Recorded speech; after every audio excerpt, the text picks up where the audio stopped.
Brand new hockey happy hour coming at you.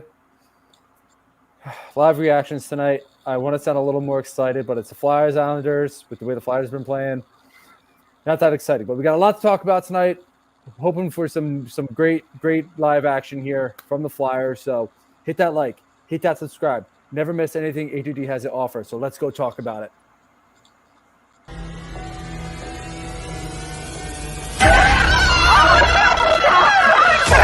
Let's go!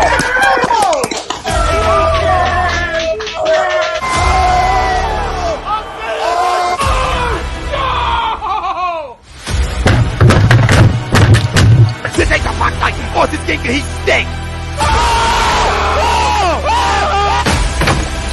Oh shit! It's gone!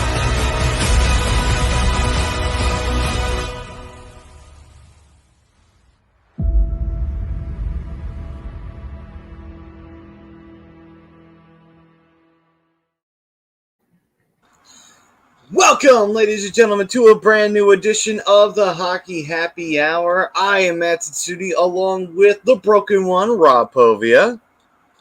I don't know shit about fuck.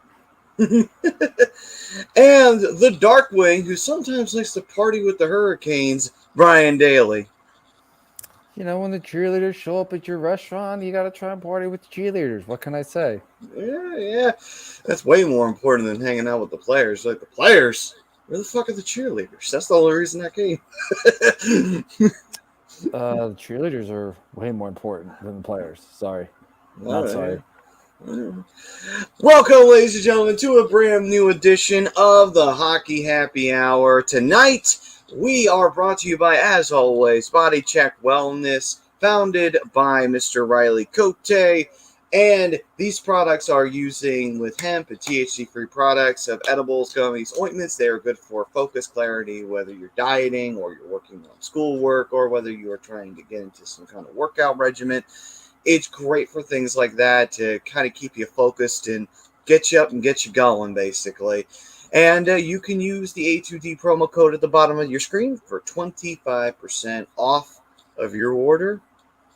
And tonight, you know who could use some focus and clarity?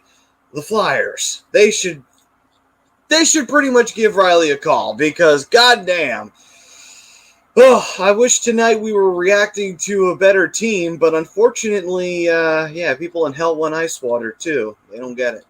Unfortunately, the Flyers have been on a nasty little skid once again. Instead of a 10-game one, it's an 8-game one currently. However, that could go to 9 games tonight. It probably will, sadly. Anyway. Positive thoughts, Matty. Put that positive juju out there. Good things will happen. All right, fine. So the Flyers will avoid the 8-game skid. We'll start with that, and we'll work our way up, eventually to actually believing that. But anyway, the poll question, the Islanders are in a worse situation than the Flyers. Agree or disagree? Throwing that out there for everyone to debate. And gentlemen, I will throw it off to you. Do you think the Islanders are in a worse place, or do you think the Flyers are? Oh, it's tough.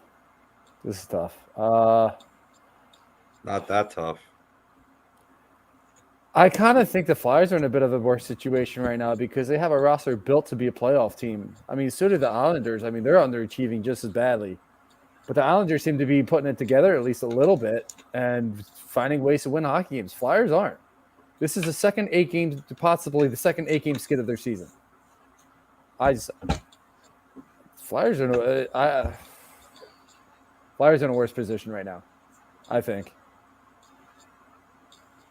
Yeah, it's 100% in a worse position, Brian. I mean, you said it yourself there, and you got to look further into it. Yeah, the Islanders have been in the basement of the Metropolitan Division, but they've also played 7 less games than the Philadelphia Flyers, and yet are only 3 or 4 points behind them.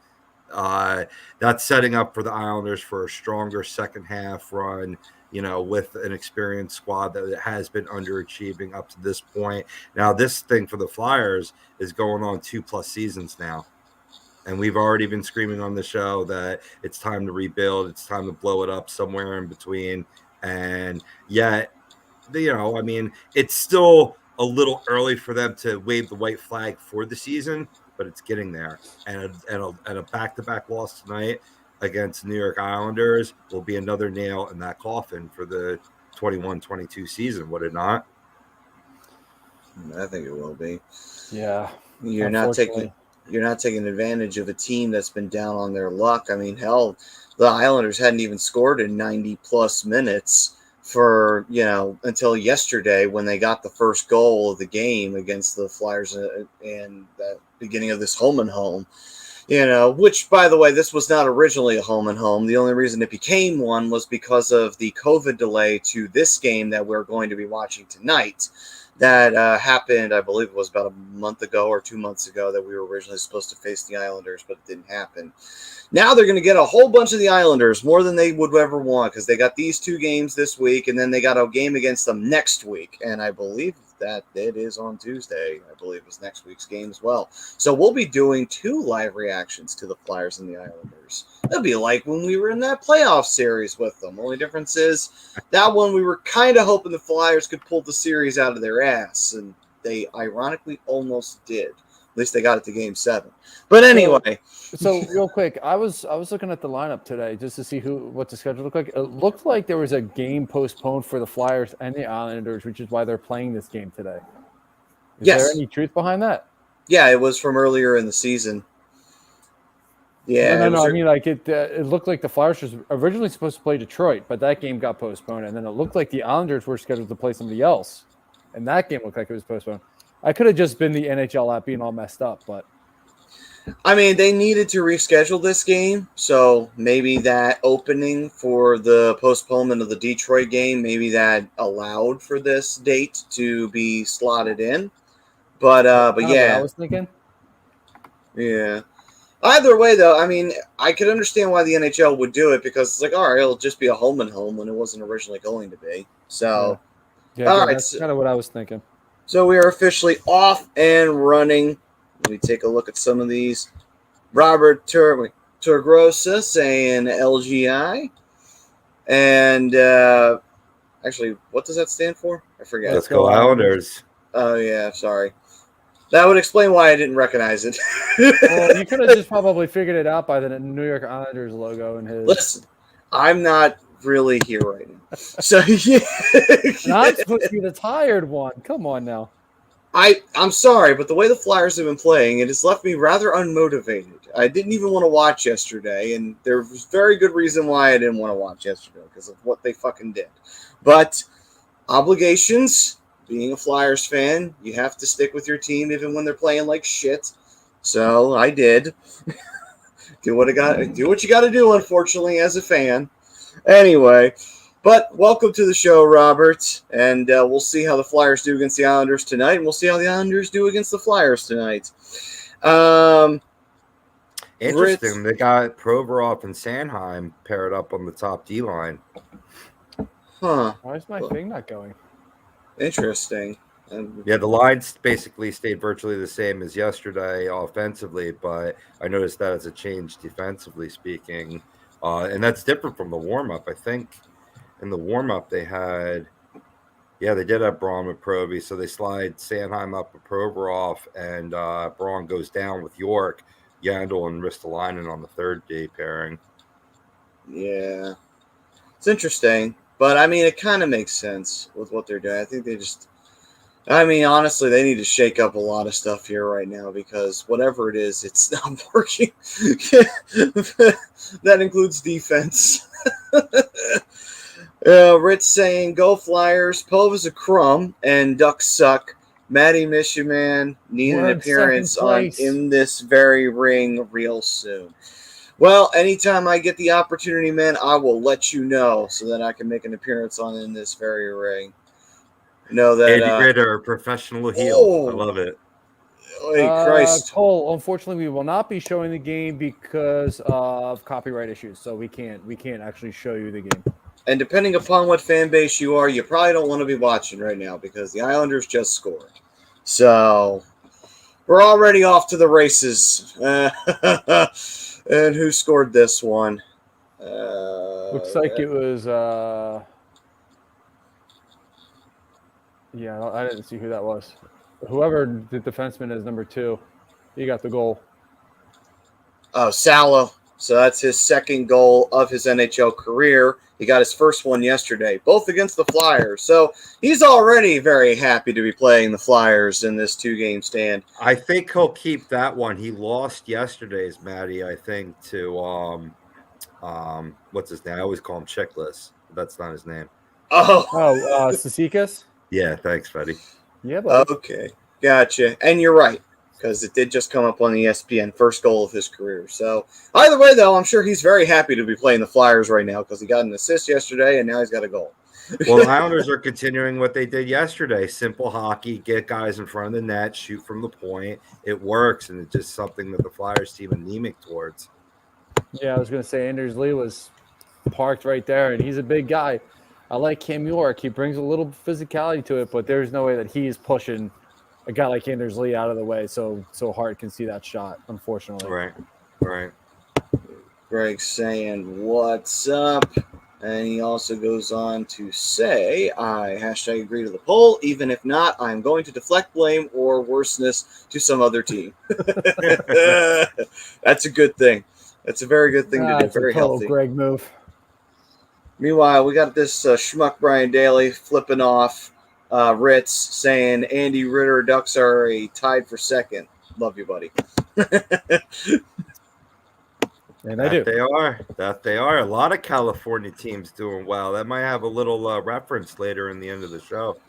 True. Sharks are in a wild card spot right now. And a little bit of a nice game by a certain Shark member in last night's game against the Kings. So that was nice to see. And let's see. I mean, it was cool. I mean, he did it in not even 2 full periods, so that's pretty impressive. He was on. He was just on. He was. Jake Friel saying, what's up, boys? I disagree with the poll. As long as Comcast Spectacor owns the Flyers, my confidence / faith in this organization is very low. See, Mine is dropping at a rapid rate because of that same reason. Anthony saying, let's go Chara. And Joey saying, are the Flyers in worse shape when Ed Snyder was alive? I would say no, because Ed Snyder would be the first to rip somebody a new asshole for the way that the team was performing. yeah, well, let me figure that out. So you had Ed Snyder, and then you had Gar Snow running the operations for New York Islanders, ironically formerly employed by the prior Mr. Snyder. And now you have a bunch of buffoons that go underneath the veil of Comcast Spectacor to Lou Lamoriello. That's, again, apples and oranges. Mm-hmm. Pretty much. And I there's mean, going to be a penalty coming up on the Flyers. Let's be real here. It's Konecny going overboard a little bit there. Is that what the call is? Uh, We'll have to say it's delayed. Yeah, there we go. probably I It's didn't even get the call Farabee. yet. Yep, there it is. Fair. But as Okay. far as Ed Snyder goes, he just had there was a culture. Playing for this team, wearing the orange and black sweater, wearing that logo. It was a culture, and it was a family. You just don't get that same vibe from this team anymore, from this organization anymore. It's not what it once was, and a lot of that died, unfortunately, with Ed Snyder, and the culture went just right out of the window. That penalty was hogwash, by the way. Back to you, Greg. yeah, there wasn't much I there. can tell by your reaction. Don't worry. Don Don saying, what's up? What's up, Don Don? By the way, Okay. Don Don's got that little logo off to the side. That means he's an A2D member. You can do $9.99 a month, and that will get you some perks along with appearances on shows, members-only streams, shout-outs, weekly sports picks from the Money Pop podcast in Willie Vegas. Those guys definitely know what they're talking about. So, really, even though you are essentially paying $9.99 a month to be an A2D member, you listen to those guys, and then you place some bets, you'll actually be getting paid to be an A2D member. All right, so right now the Islanders are on a power play. Flyers penalty kill has been, well, put it bluntly, dog shit for the better part of the last few games. has allowed multiple opportunities in their own zone and has been scored on multiple occasions. Weird, considering the fact that during the 10-game losing streak, it was actually one of the few highlights that you could pull away from the team during that time period. Seems like Mike Yao, I don't know. I don't want to say that this is all his fault because I think that a lot of this is on the players too. Yeah, it's just one of those things of, seems like when he's just in charge of the defense, it allows him to really focus on that and make it as solid as possible. And ever since he's taken over the head coaching position, the penalty kill started to dwindle down and become pretty bad. So it seems like he's having a hard time balancing everything out. That's just what it seems like to me, and that's just because you've been noticing the penalty kills just been getting worse as the season's been going along since the firings. Yeah, he can't concentrate it when it was his lone responsibility now, and you can't blame him either. I mean, that's like blaming the guy that's second command that takes over for the captain because the ship is sinking. You know what I mean? Can't really blame it. He's just trying to keep band-aids on everything right now, keep the ship afloat, and try to put more points up on the in the standings. Yeah. It's a shitty situation all around. Oh, and then Don saying today was supposed to be Wings versus Flyers, but due to COVID, the schedule had switched. So there we go. Braun took a hammer off the ankle there, blocking that shot, though. It's one thing I do have to give the Flyers credit for, even against the Rangers over the weekend. I do see a little bit more fire, a little bit more putting the body on the line. But like I said in the promo video earlier today, boys, you're still seeing guys get outmanned. If there's two of the opposition, there's only one Flyer in there. If there's three, there's only two. They're not outmanning, and they're getting beaten off the puck in key puck battles. So no matter what kind of energy you're putting forth, and I want to applaud TK's energy. He's really stepped up his game, and the hockey gods rewarded him with a bullshit goal finally for his 100th yesterday. But like when that's the way you got to score, and that's the only way you're getting any kind of offense, that's got to tell you something, and it got to tell you something about the core of this team and how it needs to be shooken up. I mean, we're going to beat this dead horse until it happens. Yeah, pretty much. It's just, I mean, just watching this team, and we've talked about it ad nauseum throughout the season early on, is just this lack of heart that this team shows way too often, and the inconsistencies, like Rob, you were saying, like the one thing they've been doing well lately, blocking shots, but what's the one thing that they've been slacking on all year?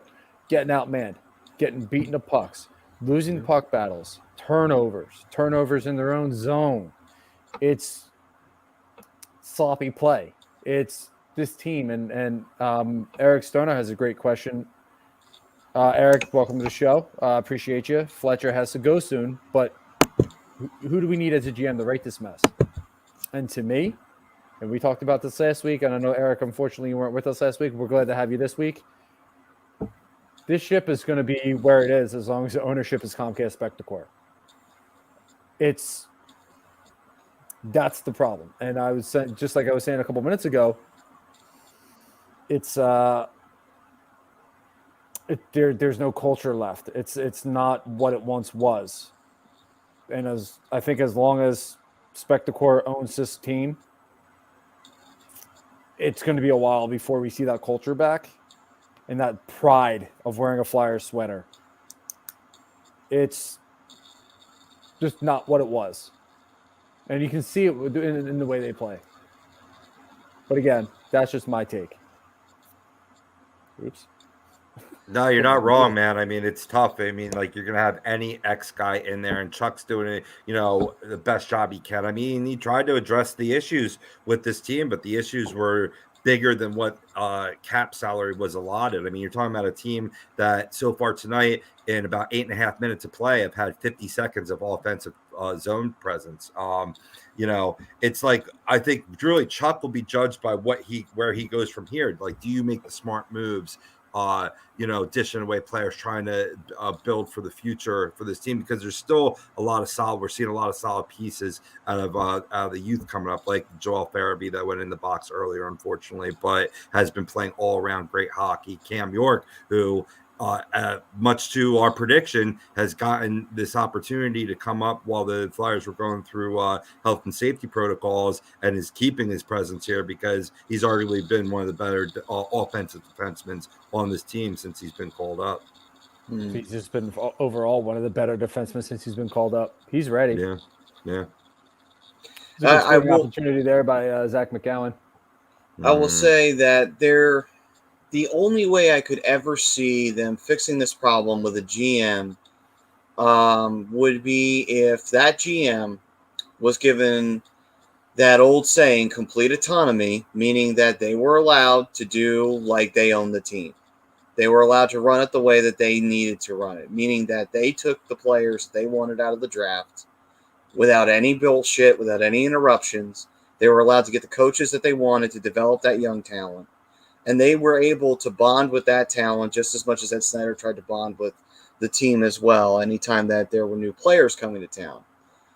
But when you have a corporate entity, which is what we've been talking about, it's very hard for that to happen because corporate entities don't give a shit about developing young players, creating a great culture, or creating a great team.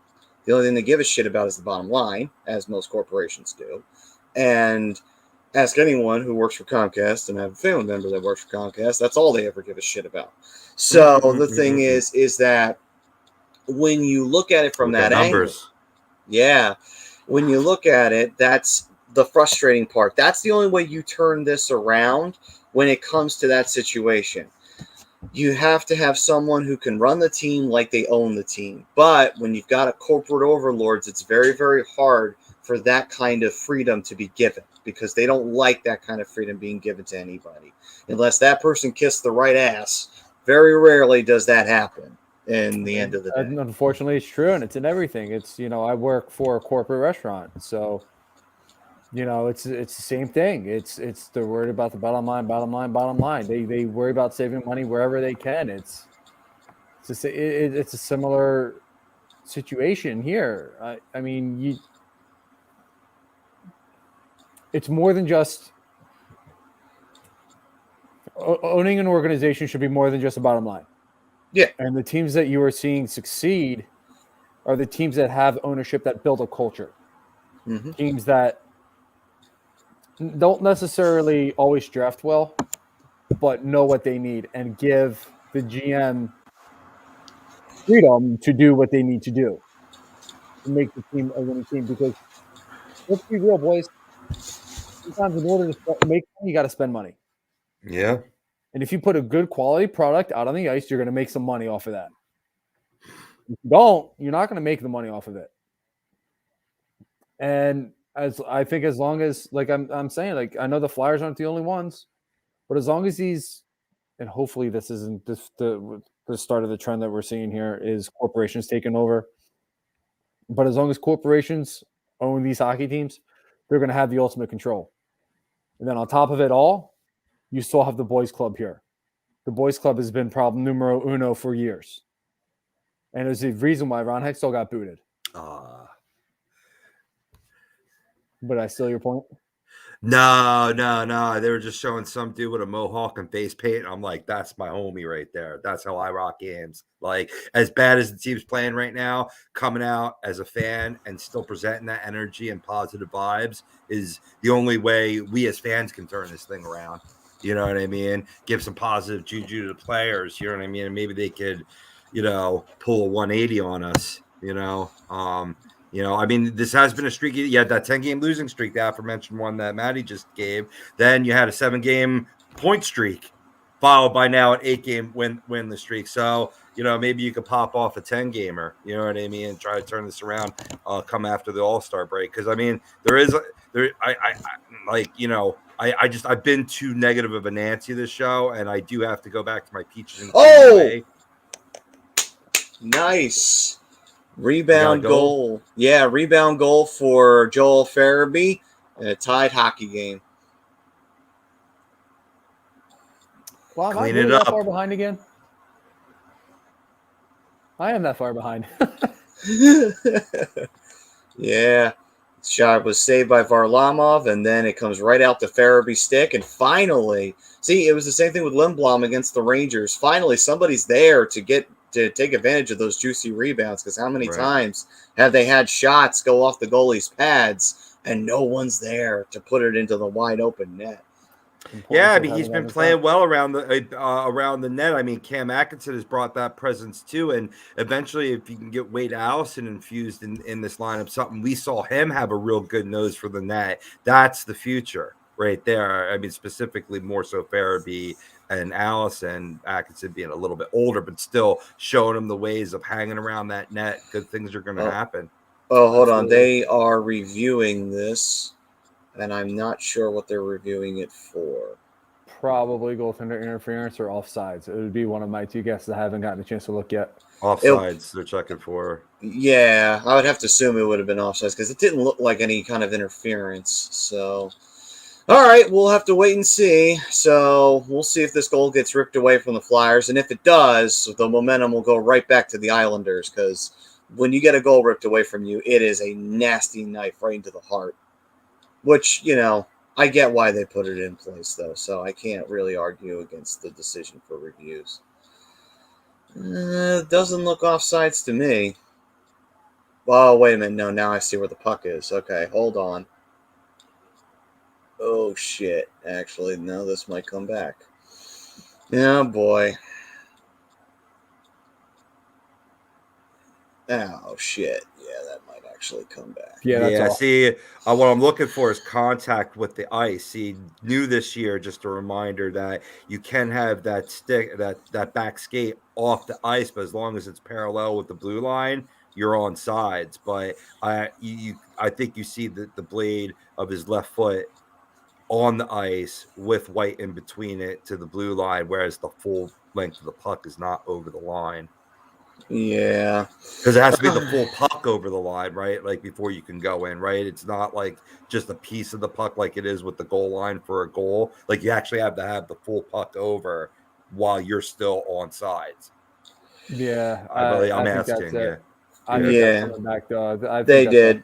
It is. They just waved it off. So still 1-0 Islanders on a disallowed goal. So now all the bullshit can never go our way. Well, correction, it did go our way yesterday because it had to be if Travis Konecny scored. It has to be bullshit. I mean, it was clear offside. You saw the player on the far side. He was in the offensive I end where the know. puck was. I know. Just the refs can't be drunk during their fucking job and call that wrong. But anyway, oh well, it is what it is.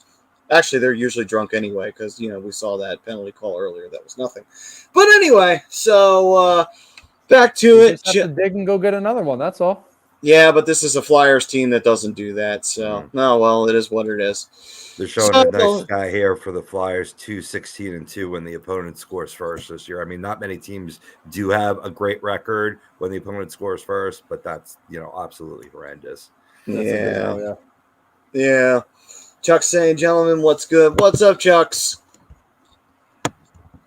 And then, let's see here. Dan, as usual. Hey, losers. Fun fact, every time the Ducks lose, everything is all right with the world. Go Canucks, go. I guess Dan's world's kind of all messed up now since they keep winning. Yeah, I guess.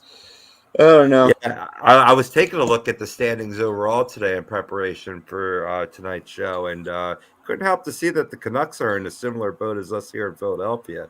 So maybe he's just saying, hello, fellow losers. How you doing? Checking in, making sure there's still a pulse going on, because, diehard fans, Yeah, true. Yeah. That's right. Yeah, you're not. Get the fuck out of here. I'm not a loser. Hey, I'm happy for you, man. You know what I mean? And it's going, why I'm happy for you the most is because you guys, much like the Rangers, show that a rebuild, right? And even just a retooling doesn't have to be a massive amount of time. There can be a quick turnaround. I mean, what has it been, 4 or 5 seasons for both of your respective clubs? Since 2015 was our last playoff run. So about 6 years. So that's not very long. Yeah. Rangers, it was even a quicker turnaround. So, yeah. I mean, that's what I'm saying. It's not, I mean, I think holding on to this core has already been too long, but at this point, it has to be done. Yeah, and we said it last week that you have pieces that can withstand a rebuild. So it's not exactly like you have to give up on everybody. You know what I mean? So there's still some talent like a Cam York and other players as well, like a Joel Farabee, that can be here for a rebuild, and it's not the Yeah, end of the for world. sure. And that will help speed things along a little bit. You know, where it's not a Detroit Red Wings rebuild where the Red Wings had nobody, they had no prospects. That's why when they got Dylan Larkin, it was such a big deal because that was their first prospect in fucking forever. So that's why it took so long because the Red Wings held on for so goddamn long. They went on that 20 some odd year streak of making the playoffs. It's like you went like 10 years too many, and it killed them for the longest time. And you know what? A lot of that comes down to scouting and player development, being patient with some of these guys. I mean, some players that have been overly patient. Let's look at Troy Terry. Troy Terry is an all-star this year. He's, last I checked, 5th in scoring, 5th in goals. Patience is key, but you got to let these guys develop a little bit at the NHL level because also they're going to get that experience. I mean, I get it. You need a little bit of seasoning throughout the early years, but at some point, you got to call them up and let them play. And Ducks are starting to see a lot of positivity out of that. And you got Cizikas, who had a year last year, so he's got some experience. Troy Terry's breaking out. Max Jones, when he comes back, had a solid year last year. I like his style of gritty play. Drysdale's playing fantastic. I have nothing bad to say about this team. I mean, they got to get the offense going, but the one thing that they still do have is that old core of vets. You have Ryan Getzlaf, you have Adam Henrique, who's currently hurt, but you have Jakob Silverberg, you have Ricardo Cole, guys who have been around that understand the game. You're mixing up some of these lines perfectly with that mixture of vets and rooks and young guns. And then you have that second line where it's Milano, Zegras, and who's on the right wing? I forget. But point is, knowing how to mix them all too helps. And I think a lot of that comes with just experiencing and getting to know guys. And that's why it's important to have some of these younger guys come up to the NHL level maybe a little earlier than you plan. We got Will saying, "What's up, my boys?" And then he does follow that up by saying, "Flyers stink." Anthony's saying, "When is Hexy coming back?" Never. He is never coming back to the Flyers organization. One thing I will notice too, since that goal was disallowed, they continue to drive the net. That's good to see, and it's good you're seeing it from the fourth line with like players like Zach McEwen and Willman just drawing a penalty now. I'm waiting for Hulu to come back with their coverage. I'm an ad freak. I keep on flipping off the page, so it'll play, like it'll make up for the ads that I missed. I can't miss those. But I mean, except the ads for this show. I mean, those are cool. But I mean, but ultimately they drove the net. They get it. Now Islanders go shorthanded right now. Hopefully you can get that goal back is what my point is. Hopefully. Let's see. Anthony goes on to say, "Been watching the Flyers since I was 2 years old, and I went to my first game at age 5 against the Blackhawks, and I am 43 years old."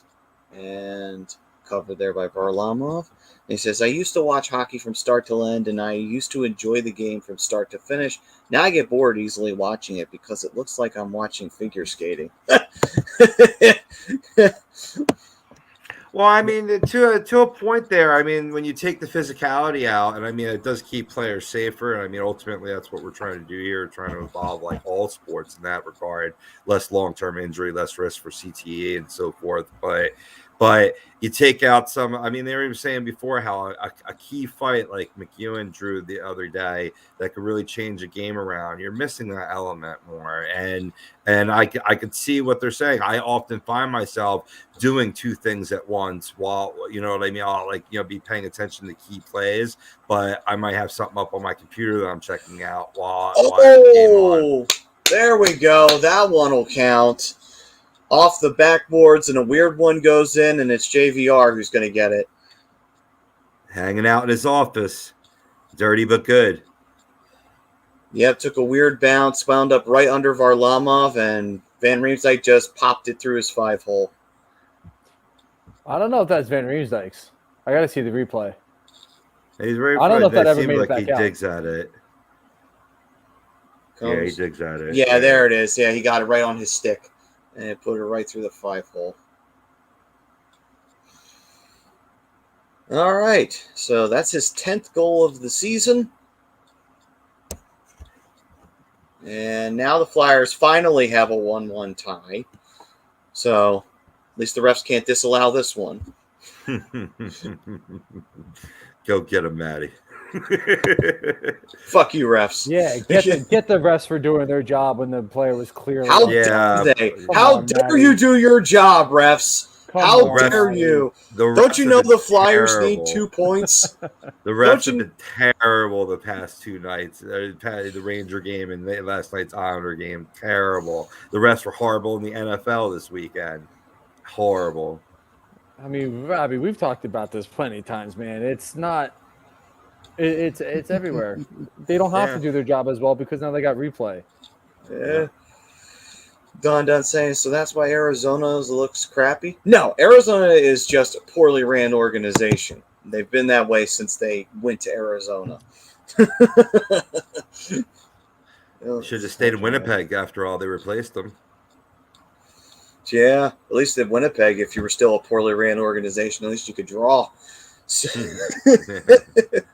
I get another shot from the point. All right. It's like they're hearing me, man. It's like I have this connection with the Philadelphia Flyers. Give advice and they take it. That's what you do. Get the puck on that. Even on that goal, York wasn't in the classic shooter position. He just flipped a nice wrist shot. It goes wide off the backboards right in front of the net. You know what I mean? It's like you put it the rubber towards that direction, good things are going to happen. Absolutely. That's what she said. Carter Rudolph. It's Carter Hart for the Flyers and Semyon Varlamov for the Islanders. Those are your goaltenders tonight. Yes. Krista saying, hey, boys, because I can't watch how is this bum-ass team because of stupid-ass ESPN Plus, how are we doing? I want to see raining beer mugs. I see some beer fight mug, and some grit tonight. I do see some fight and grit tonight, Chris. You know, you got to respond after a tough beating that you took last night. At home, you have to respond. I don't care where you're at. I don't care if you're on the back end. You know, you're slumping. This is a lost season. Now you got to play for fucking pride. That's what I didn't see last year, and that's what I want to see now. Fucking play for fucking pride. You don't get fucking pushed around, game in and game out. I can't. I agree with that completely. At this point, we're in mid-January. Playoffs start in less than 3 months. You're not far out. You're mathematically not out of it yet, but you got to start playing for pride. You got to start stringing some wins together. You got to put points together. You got to make teams. If you lose, make it hard for the team to beat you. Yeah. Play for pride. Yeah, play for pride. Play for each other. I mean, fuck it. If the playoffs are out of sight, they're out of sight. At least don't go down without a fight. You know, at the end of the day, if you're going to go down swinging. Both literally and metaphorically. But Don saying, my birthday tomorrow. It's time to celebrate. It is. Happy birthday, Don. Happy birthday, D. Let's see here. Rob Brinkman saying, so the Flyers have both an 11-game losing streak and an 8-game losing streak in the same season. Yes, I know. Spectacular achievements, isn't it? Just keep on hitting those nice record-setting points and record-setting losing streaks. Yeah, you can catch Rob Brinkman on the Sports Hound on Monday night and the Rant booth on Sunday afternoon. Got to do a shot for Don's birthday. Of course. Of course. Put that shot away. He said I don't deserve happiness. Well, he said you don't deserve happiness. He didn't say anything about Rob. Oh, we all know I don't deserve happiness. That's why I drink. But Rob is my friend. Rob has my back. I try to. I try to. Listen, I'm drinking. Don't bother me right now. You guys are I not have your very back nice to every me. other time, though. You guys are not very nice to me. Oh, meanwhile, Flyers do have the puck in the Islanders zone. Islanders trying to work it out, and they do. The Flyers will catch up to this before the Islanders can. And we can hit the reset button here. Let's see here. Chris saying, Red Wings without all the best Russians finally gave everyone else a chance. Yeah. And without a salary, and with no salary cap to play with either. Success. Now that we brought one in, that's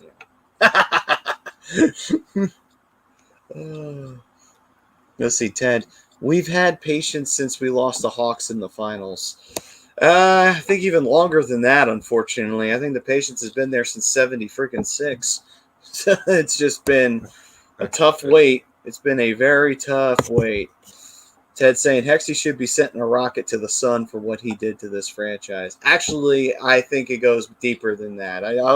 It just goes to everybody because there's just all this anger and this rage towards each other. And honestly, I really don't think Hexy did that bad of a job. I think what Hexy was doing was Hexy was thinking, I'm not worried about this year. I'm worried 2-3 years from now. And nobody liked that philosophy. So because they didn't like that philosophy, they wanted his ass out as soon as they could get it. So, because I mean, think about it.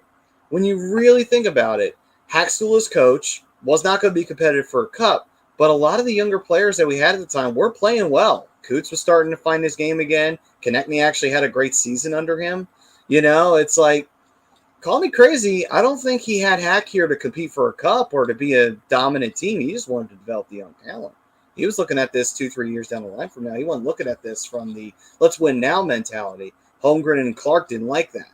They absolutely despise that. Yeah, he whiffed on the Patrick pick. I'll give you that one. But how many GMs have whiffed on picks? Almost all of them. And then on top of it as well, Bobby Clark really has no room to talk because that man never drafted. So it's just, come on. So I'm going to say something here real quick, Matty. You might not be a fan of. Sure, go ahead. I don't think Hexy did as good of a job as people think. He hit on a couple picks, absolutely. But let's look at some of the guys who are on the main roster right now that are his picks that have not panned out yet. Number one, biggest one, Travis Konecny. He was what, the 23rd overall? Something like that? Yeah, I believe so. 23 to 26, somewhere like that. He's definitely not playing like a first-round pick. I can promise you that. Provy's hit or miss. Who else is up here that he drafted? Unfortunately, we can put Carter Hart on this list right now, although I do have more faith in Carter Hart than I do in anybody else on the roster. Most of the other guys that he's drafted haven't even come up yet. 24th. 24th. Okay. So we were right in that window. Yep. But I mean, let's call it what it is. I love Hexy. I thought he was doing a good job, but most of his picks aren't even up yet. And then the ones that are up here aren't performing.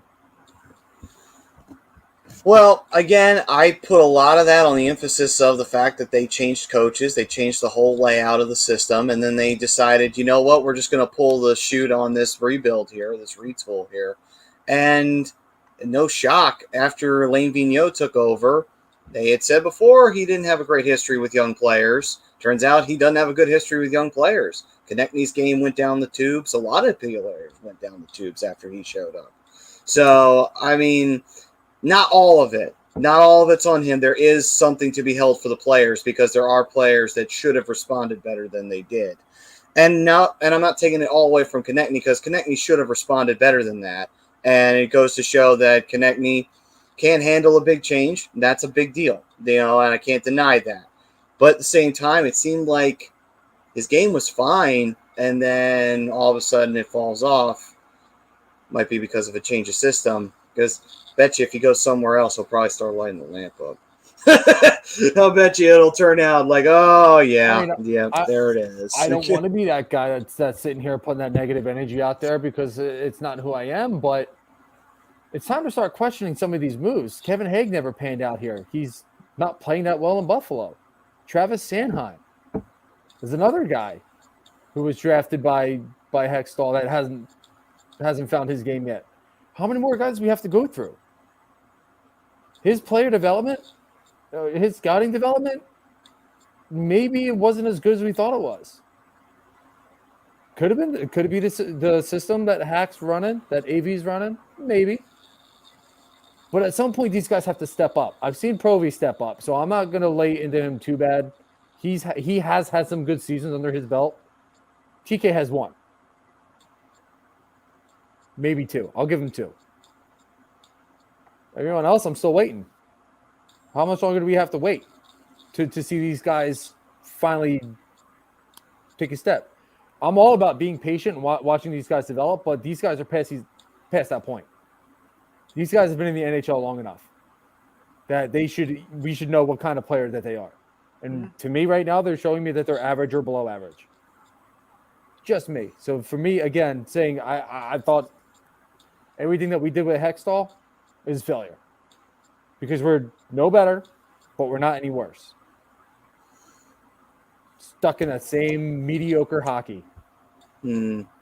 Ted saying he should have tanked harder. You have Connor McDavid on this franchise-changing player. Nope. Then unfortunately, Ted, there's no guarantees on the number one pick. We got the draft lottery you got to worry about. And then Ted said, German Rupstov, his whole team took blood thinners, and none of them were going in the first round, and we took Rupstov anyway. That was a bad draft pick. I will give you that one. And there's something to what you're saying, though, and what he's saying as well, Maddie, because right after you look at Hextall was let go in 18, right in the next draft class, 19 is where the Flyers select Cam York, select Wade Allison, right? Then after that, in 20, Forrester, Zayd Wisdom, guys that are looking a lot better along the food chain than even some of these guys that Brian had mentioned that are playing in the NHL right now. So, I mean, that does scream in terms of selection process. You know what I mean? I mean, I mean, I don't know. I mean, I guess it depends on what you're dealt with, what decision you make at the given time. So far, he's been pretty successful in Pittsburgh, but you know, maybe it's a little easy when you have one of the greatest players to play the game. Yeah, I mean, we haven't really had a chance to see Hextall's influence on the Penguins yet. We'll see as the years go along because he just started with the Penguins. And the big question, like you mentioned there, Rob, is what are they going to do in the post-Crosby era? Is Hex even going to be there in the post-Crosby era? Who knows? You know, because because Crosby, what do you think? He's got like what? 3-4 years left? About that, maybe? He'll play for 8 like a cockroach. Come on. I mean, let's be real. If the way things are, he'll be like the Tom Brady of the NHL. Rob, you knew exactly Don't do that, bro. Don't do that, Rob, because then he's going to win like 2 more Stanley Cups, pull it out of his ass. Like, no, don't do that. Don't do that to us. You know what's going to happen? But it won't come for the Pittsburgh Penguins. That's my theory. He'll do it with another team before he retires. Wouldn't surprise me one bit. That'd be weird, but it'd be interesting. But I mean, again, like to Robbie's point, because me and him are on the same wavelength here. The way things are today, man, the way athletes train themselves, take care of their bodies, eat right, all that other fun stuff, work out, keep themselves in shape. It wouldn't surprise me if Crosby played into his 40s, especially if he's feeling good and he still has that love for the game. He still has that passion. No doubt. Oh, absolutely. I mean, he still has the ability to be, you know, the guy who can put a puck in the net when he needs to, and he definitely still has the touch to find the passes. So it's not like his skill has gone. Exactly, and that's kind of exactly my point. Is he's kind of refurbished a little bit, but just saying, it's just kind of it's Crosby. Just he's Crosby. Like there's a reason he's one of the top 3 greatest players in the world. But you see, this is why the Flyers need to not be afraid to be shit, because the Penguins were shit when they got him. So it's just they were dead fucking last in the league the year before the lockout. So just saying. Yeah. There is something to be said for being a shit hockey team for a few years. You get some nice prizes. Even if you don't necessarily get the Connor McDavids of the world, you could still get yourself some nice players. I mean, look at Colorado. They may not have landed the superstar Connor McDavid, but they got Nathan McKinnon, Gabriel Landeskog. they got some good players, and they were a shit team for a few years. So they got some goodies in there. But anyway, player development and scouting, man, it plays a huge part. It does. It does. Chris Dunn saying Braden Shen for O'Brien was a great move. Rupstov sucks. He did. No scouts wanted Patrick. Clarkey nailed his ass to the wall last week, telling the truth. Yeah, that started this whole thing. You know, there's his side and the other side, and somewhere in between there's the truth, you know. Mm-hmm. Oh, for sure. Yeah, I mean, it's a shame that we've gotten to this point, because this is a shame that Ed Snyder's not alive, because he would not have stood for that either. The fact that, you have Bobby shooting on Hextall, and it's just like he would not have been thrilled with that. And listen, I get it. People make mistakes, and, when they take on a job with a lot of responsibility, and yeah, you might have conflicting visions, but when you start airing that dirty laundry, that's when it starts to become, that's when it becomes a mess real fast. And, Snyder would not have stood for things like that, but it's a shame. But, fortunately, Jimmy's right here. Jimmy, you can catch on Flight Zone every Monday night at 9:30. They do an awesome job over there. He yelled at me yesterday, but it's fine. Still love you, Jimmy. So, what'd you do now? What'd you do now? I said that Jalen Hurts deserved another year under center. I thought he earned it for getting the team to the playoffs, helping getting the team to the playoffs. But I said to keep him on a short leash. How dare you, sir? How dare you suggest such a thing? I mean, I'm not a Jalen guy. I don't believe in him. I don't think he's a franchise quarterback. But he earned his starting job for next year. But that's a whole nother story. Oh, Jimmy, definitely no hard feelings, brother. It's all good. He does go on to say, though, boys, it's the Philly curse. We have issues finding and developing young talent across the sports complex. Well, see, the sad part of it is the Flyers are the worst. See, the worst part of it is it used to not be that way. There was a time when the Flyers could develop young talent. I mean, the sad part is, like I stated a few weeks ago, you have to go all the way back to the 80s, though, to get back to that point. Because, again, that's when the last time they developed a young team. Again, like I said, though, it was a smaller league, so it was a little bit easier to find yourself some really top-tier talent, but you still have to develop that talent and cultivate it at the end of the day. I think they still did that into the 2000s, though. Richie and Carter being two of the prime examples of homegrown talent, and that whole team was like homegrown. Was Lupul originally Anaheim product? Joffrey Lupul, or was he originally drafted by the Flyers too? Because I think he was, and he went out to Anaheim, and then we got him back or something like that. But he was a key component of that team too. You know what I mean? The early, mid. I'll play in 1 second. Richards and Carter definitely were really great young developed talent, and then Giroux, obviously, and because he was around that same year, he just hadn't come up as early as Carter and Richards did. Yeah, he was a younger pup. Yeah. He's drafted by okay. And then, but I mean, when you look at it, though, Mike Knuble was a trade. Gagne was a developed talent, though. He was before Carter and Richards, though. He was back in '99. He was the young pup to the Lindros and LeClaire days. Yeah, like to Giroux's, Richards, and Carter. Yeah. I'm picking up what you're putting down. Continue. Yeah, because then Briere was a trade, and then, well, actually, no, he was a free agent signing because he was no longer contracted to the Sabres by that point. And then you also had Emery was a trade, and he would have been actually a really solid goaltender had he not had that hip injury that took him out of the play. But Bush, never a fan of Ray Emery. What? Just not as a player or as a player? He was a thug. What? Just because he attacked Braden Holtby in a game the Flyers got blown out in? Yeah, dude. The Holtby didn't want to fight. He ripped off his mask and started throwing punches. So the Capitals were flushing the puck down the Flyers' throats. The Flyers responded. There's nothing wrong with that, in my opinion. They let the players respond. Keep the goalies out of it. There was no reason for the goalie's a player. The goalie's a player on the ice. Who the fuck cares? Seriously. It's like, Holtby's a pussy-ass bitch. You didn't want to fight. It's like, bitch, your team is fucking scoring a 7 spot. Guess what? Be prepared for a fucking fight, you pansy-ass cunt. Seriously, get ready. Shit's gonna happen. That's just how it is. Hope he got in on the scrum. Once you lay hands on a forward, then the other goaltender has no choice.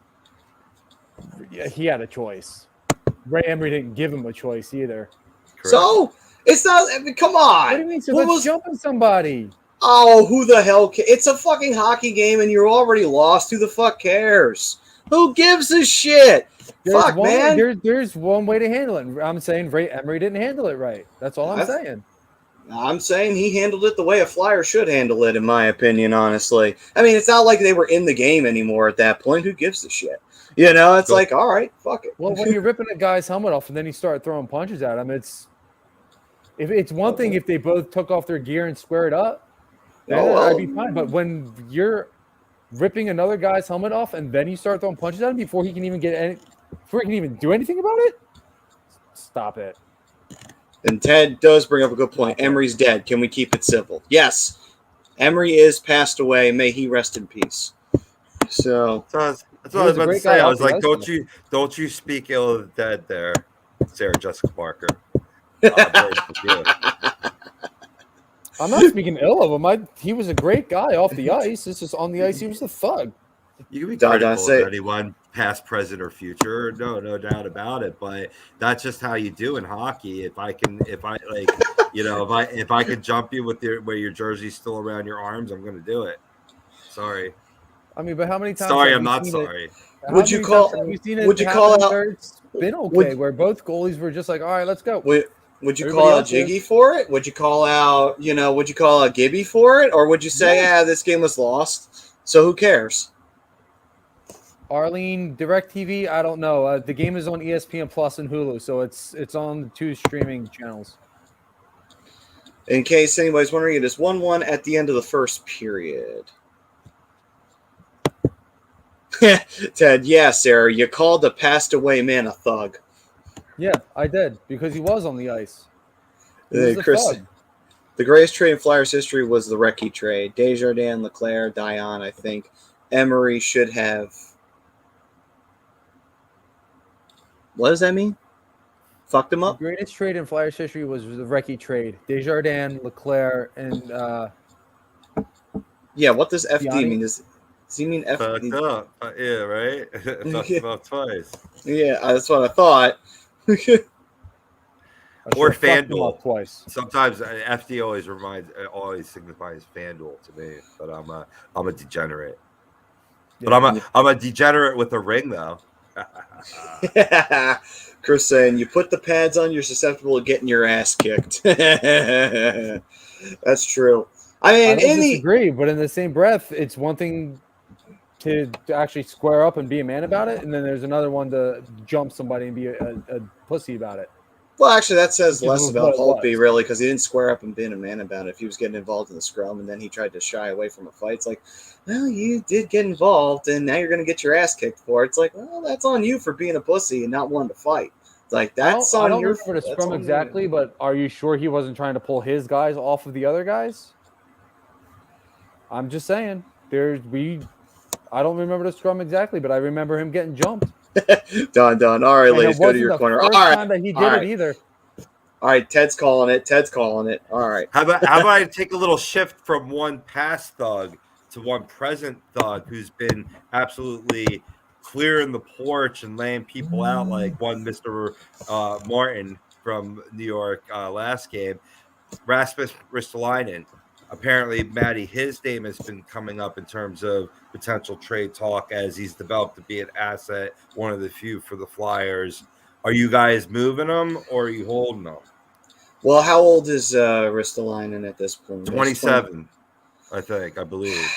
Yeah, I mean, if you are going into rebuild mode, you're going to have to trade it. You're going to have to do it because it's one of those things of he's not going to be here for the rebuild. He's 27 years old. If you do a rebuild that's like 6 or 7 years long, how much longer is he going to be good? Because his game is very physically demanding. Physical players tend to age quicker in the NHL and decline a little faster. That doesn't necessarily mean it will happen to him. But at the same token, I've liked Ristolainen's play here for Philadelphia. I have no problem with that deal still to this day. Hold on, Maddie, real quick. Yeah. This dude, Nazi Party, Adolf Hitler, boot that guy. Get him out of here. I don't want that spirit in Okay. here. Get him Hold out on, of here. hold on. Where do I go to boot him? Ah, here we go. Block. There we go. Yeah, block his ass. Get him the hell out of here. Yes, we will block you. We do not tolerate racism here. So yeah, go fuck yourself. Arlene, Anyway. also, you got to go to ESPN Plus or Hulu. The game's on there. It's not going to be on any of the other channels. All right. Okay. Yes, go. He was a thug too, for what he did to Stephen Moore. Yep. Just so you know, I call it both ways. Yeah. All right. Anthony, Joe saying started to sound like a Todd Bertuzzi defender. Well, that's exactly what I'm saying, because he did the same thing. Todd Bertuzzi. Look at that, man. They're partying at your job right now. 5-1 Carolina over Boston Bruins. Doesn't it just break your heart? Oh, I should have done the show from there. Listen, man. I'll It's tell a you score right. fest up in Beantown. You hate to There's see a hurricane brewing. Yeah, I see what you did there. And you see, you hate to see it happen. Couldn't have happened to a nicer go fuck yourself team in Boston. You know what's funny? I actually think that's Tuukka Rask's first game back. No, it was against the Flyers. Tuukka? Yeah, Tuukka was in net that night. It was a shame, too. It was his first night back, and he fucking just had to perform like he hadn't missed a goddamn game. But anyway, Anthony's saying the problem is Philly fan base, media, social media has no patience at all and want to get rid of their young, good players instead of develop their players, but instead criticize them and want to trade them away. Instead, these young players go elsewhere and these young players excel elsewhere but Philly. And you know what? He's right. We've seen it a million times where the fact of this team doesn't want to develop the young talent. They're so fucking impatient because they want to win the cup now. It's like, that mentality has killed the Flyers for years. It's like, enough with the win now mentality. It's like, yes, you have some young pieces. Let's develop that. Let's put the time, effort, and money. Let's go get that scouting and development like you've been talking about, Bri. That can make a difference in this organization. Let's not try and... Let me ask you something real quick. Let me cut you off real quick. Yeah, sure. Go ahead. But from the span of, and I forget who commented on it. It may have been Ted or Anthony. I'm not 100% sure, but somebody said something about Clarkey and Holmgren and all that. Those guys, yeah, they didn't work on the rebuilding or player development or making sure the pipeline was full, but they still put together teams that knew how to win. They put together teams that had a certain, and again, a lot of this goes back to the ownership now. When those guys were successful, when those teams were successful, they had an actual owner. They had a culture in the locker room. They put on that sweater and they knew something. They knew it meant something. Again, you can go back to even with Hextall a little bit. They lost that. Yeah. And this team has not been able to find it since. These guys just put on a sweater and they go through the motions. It doesn't mean anything to them like it did. And again, a lot of that goes back to the ownership now. I'm going to be pointing this out a lot now because I'm woke. It is. It's a problem. Tell me it's not a problem. What, wokeness? Yeah, wokeness is a problem. No, not having a culture. Not having a culture in the locker room. No, I got you. I know what you're saying. Because they never went through a rebuild or a retool through the late 90s, 2000s, and they always found a way to win. And they brought it. Yeah, they may have brought in some over the hill guys, but they still figured out ways to win. Tony Monty over the hill. Kimmo Timonen came in at the right time. You can even throw Forsberg in there, although he had injury issues, which is a whole nother issue. But They But figured then- out ways to win hockey games. It wasn't necessarily because of the players on the ice. It's because of the culture. It's not the same culture as it was. That's true too. That is true, and also you can't really do that anymore. So I mean, back then you could get away with it. You can't at this point. Because again, no salary cap. You can throw as much money as you want. You still can. It's those guys aren't going to be making as much money as they were. Their agents could demand more. Which is then you could lose a bidding war with another team that has the salary cap, which makes it a little bit harder to do that, which I think is fine. I'm not saying that the salary cap needs to go away. I think it's fine because it allows the smaller market teams to compete, whereas beforehand, smaller market teams were fucked. It's like with the Columbus Blue Jackets wanted to keep, say, back when they got Rick Nash for the first time because the salary cap didn't exist at the time. Say Rick Nash, before he eventually wanted to leave Columbus, say he wanted to go to Boston or Philadelphia or one of the bigger market teams because they could just chuck money at him, just unload a truckload of money. Can Columbus really do that? No, they're a smaller market team. They're fucked. There's no way they're matching that.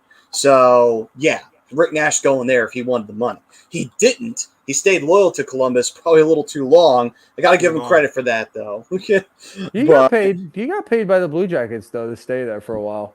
He did. It's just, I think if in the salary cap era, if they wanted to throw more money at him, if another team wanted to grab him at a younger age, they could have, but they didn't. You get my point. It's an example of smaller market team would have had a harder time trying to match what a bigger market team would have offered.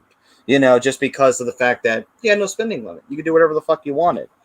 But anyway, Ryan Swoop saying you nailed it over a month ago when you went all out, letting out your anger for 20 minutes. How all these problems with the Flyers goes all the way back to the kid 90s and the early Lindros days.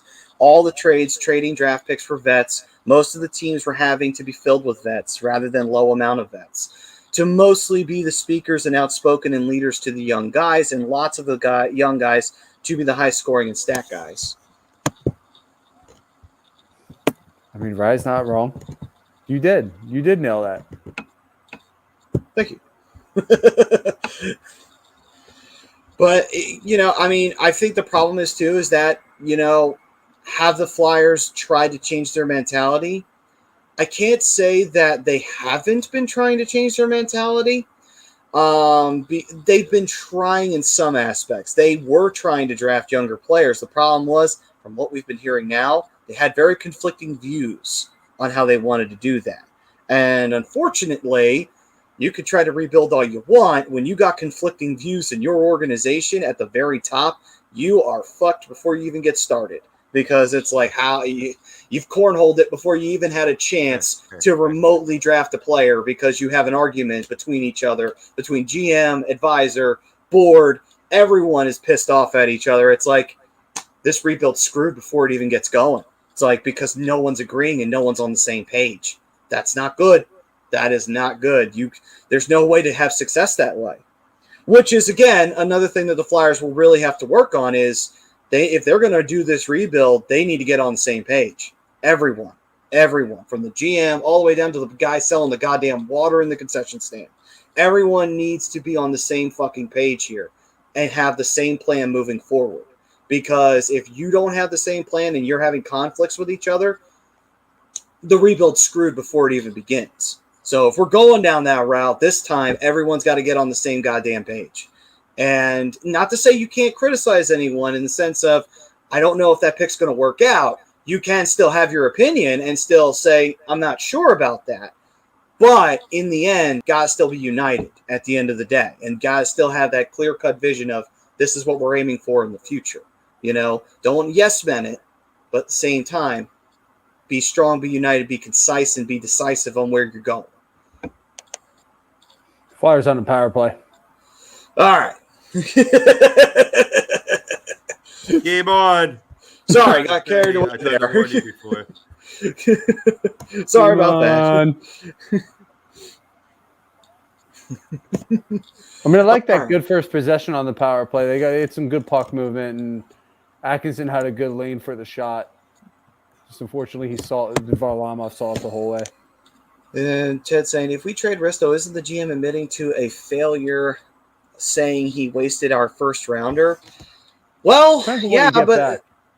but here's the thing, though. Here's the thing. How was he supposed to know that the season was going to go this way? There was no way, because Fletcher was making these decisions assuming that Vigneault was going to be able to bring this team back to the level of success that they had 2 years ago. How was he supposed to know that this shit was going to go down the way it went down? And he wouldn't be trading Risto in the sense of, we got to trade Risto because he's a bad player. It's just more of one of those, well, our team has to go in a different direction. Risto's not going to be here for a rebuild. He's going to probably go on the physical decline at some point soon. I'm not saying it's happening tomorrow, but again, his style of play, how long can he keep it up? You know what I mean? Like, that's the thing. That's the tough part with, very physically aggressive players. They go on the decline rather quickly because your body does break down eventually, and not to say that Risto hasn't shown his offensive flair. He has shown it. It's not that he hasn't. It's just, can that make up for the lack of physical? That's the big question. Once the body edge goes away.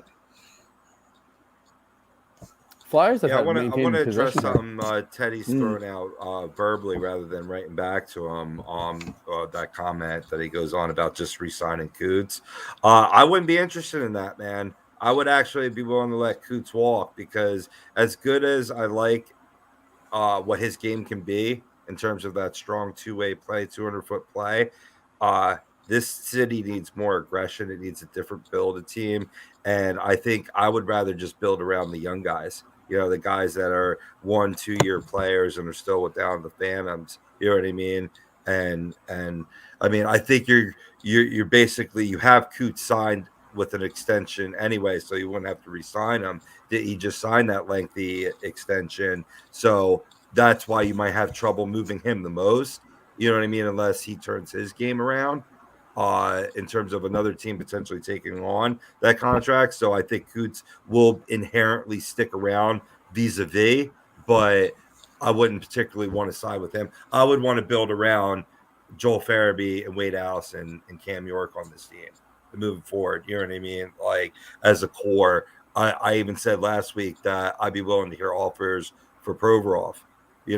I mean, do I want to see them stick with him and see if he can turn his game around in the right pairing? Sure. But again, I kind of want to have guys that could stand out individually and don't need to be within a good pairing in order to perform well, because he got flat out embarrassed last night and nobody even talks about that.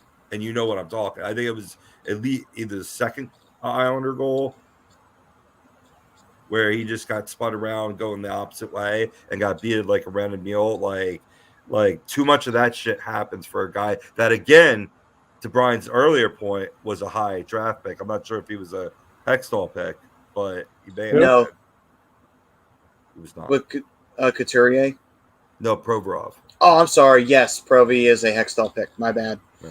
Right. I mean, don't get me wrong. He still does a lot of things well, but as we examine in the numbers, you go back to last show, there's a downward trend then. And if you can, sell high before that trend becomes recognized, that's how you successfully rebuild a team, or at least retool it and bring in pieces and picks that can immediately change your stature.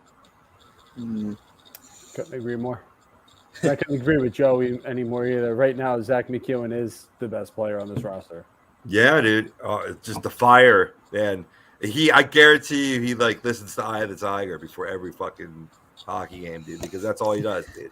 He just fucking bum rushes people, dude. He's fucking fantastic. Donna saying, can somebody tell the Bruins to stop winning? I've been trying to tell them that for fucking years, and they still keep fucking winning. The bastards just won't die. It's like, could you please, can someone just hack off the fucking heads of Bergeron and fucking Pasternak and cum fungus so that way that team can be shit for the next 20 goddamn years? Don, you could send your hate mail to me, dude, because the Bruins have been on a tear ever since I made that hot take that they were going to miss the playoffs and Detroit was going to make it. So that's all me, brother. I fucking put the negative cross juju on that. So I'm going to have to curse some other team with my hot take in this show during the shootout. So maybe things should go back to going your way down up in D-Town up there. Yeah. Keep it on the Eastern Coast. Oh, it's not. It's not on the East Coast. You motherfucker.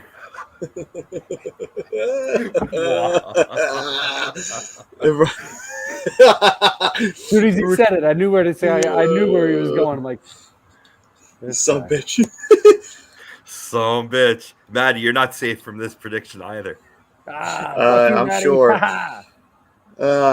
Ryan saying, I wouldn't have re-signed Coots. Again, I would have traded him for a similar style of player who is very fast and naturally a great skater. All of my players, no matter what position and style of player they are at their position, they would have to have a love and passion for defense, be naturally great skaters, and amazingly fast. To his point, Coots is not one. That's one thing. He's a clumsy player if you examine his game. You know what I mean? Like a lot of shots he falls into. He's not he's not as strong of a skater as one would think when you're in the heat of the action. You know what I mean? Like I'd rather a guy with a little bit more skill to his game. You know what I mean? Like that's why, like, you know, just calling it like on the reel and shit. That's how you appreciate a player like a Patrice Bergeron who plays that same type of game, but brings a skill, brings a a nice receiver of the puck. You know what I mean? Soft hands on the passes that really conduces goals in this league. Finishing on plays. That's what you see a lack of with Coots, is finishing on plays because of it. No, that's true. I mean, there's been plenty of times where shit has hit the fan with him, and it has been a lot of that clumsiness like you were talking about. G played right now like he's playing in the fucking Thunderdome. He's just all over the fucking place right now. I love it. G's going to score right here. Let's see. Ted said, some good pressure here. They were getting some really good pressure on the Islanders. Oh, hit the post. One too many passes right there. Oh, Farabee had an open net and he missed. Yep, yes he did. Yeah, that's an easy save right there with Braun. I think he was surprised that the pass came back to him, honestly. And, I mean, I get it, too, because, I mean, you see just in last night's game where Islanders had that extra pass that you think is unnecessary, but it resulted in a slam dunk goal. So you see why the players go for that extra pass. It's just great to be a Monday morning quarterback when you don't score on a wide open net like that. Yeah, he wasn't ready for the pass. Ryan, this is on ESPN Plus. And Hulu. They're exclusive tonight for that. It's all right. We'll describe it to you. We're eloquent here. I mean, those two are a little bit more than I am. Yeah. Then he's just say, hey, he can be clumsy, but I have also seen him go coast to coast, weaving through defenders. He really is a game-by-game player. Needs to be more consistent. Man, and that's ultimately that's the thing we've been bitching about the most. It's like the inconsistency is staggering with this team, you know, especially with players. It's like certain players will have an amazing game for like 2 days and then all of a sudden be shit. It's like you played a couple of last good games. What the fuck just happened? You know, and then again, you're going to go through streaks, but when they go through streaks, they go through fucking valleys, you know. I think part of it's playing for a major city. I mean, a lot of people are ignorant to like the hot spot that is Philadelphia. You know what I mean? You go out. I mean, we've heard some stories, even in the A2D fam. You know what I mean? Having one too many soda pops versus if you're playing for the St. Louis Blues or the Minnesota Wild, where you're in a more kind of wholesome, quote unquote, part of the country where you could focus more. I mean, what excuse is there for the Vegas Golden Knights, though? They're always a pretty good team, and they play in Sin City, so that doesn't always equate, but I think that is a factor that some players can't keep up that consistency because there's too many distractions. I mean, those guys are playing super relaxed with all this strippers on the strip. Who do you think is helping them relax? Cheerleaders should just ban all just insinuate that. All Philadelphia sports athletes are now permanently banned from cheerleaders, and that will result in higher win percentages for the four majors. But you see, the worst part is like if that's a place that they're going, they're really not trying to spend any money because that's like D squad. Yeah. That's not even the C squad. Like usually you get your C and D squad in the morning. Their D squad is their A squad. You don't want to go to cheerleaders. There's better. There's way better. Oh yeah. You go to Delilah's? Is that where you go over? Is that your more speed? Yeah. Okay. Which is ironically right across the street from cheerleaders, but VIP quality lounge. of risque is better. Just putting that out there. I knew you were a man with good taste. I knew you were. I knew it. I knew by the choice of your strip club. I should have a strip club like no more than I think it's like 5 minutes down the street from me. Nice. I just got my Christmas bonus. Ain't gonna have for much longer though. I'm gonna roll up a 20 and see what I can get. Yo, here's an extra 20. Let me let's talk. What are you thinking? You thinking that's some motorboat action, or how far do you think that's going? Candy in the parking lot? I don't know.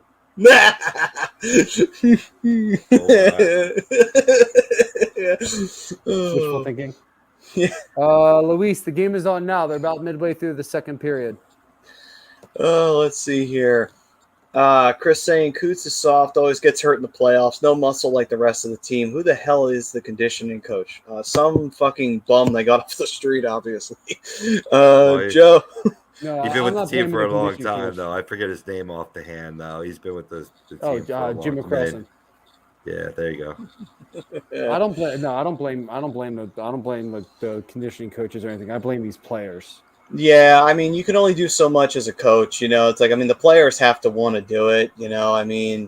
There's plenty of times where, hell, I had a bud who worked for the Phillies as like a dietitian, and he was always having to freaking steal shit. Take shit from Howard and stuff like that because they were always stashing food and stuff they weren't supposed to be having. So it's like that's the kind of shit you deal with.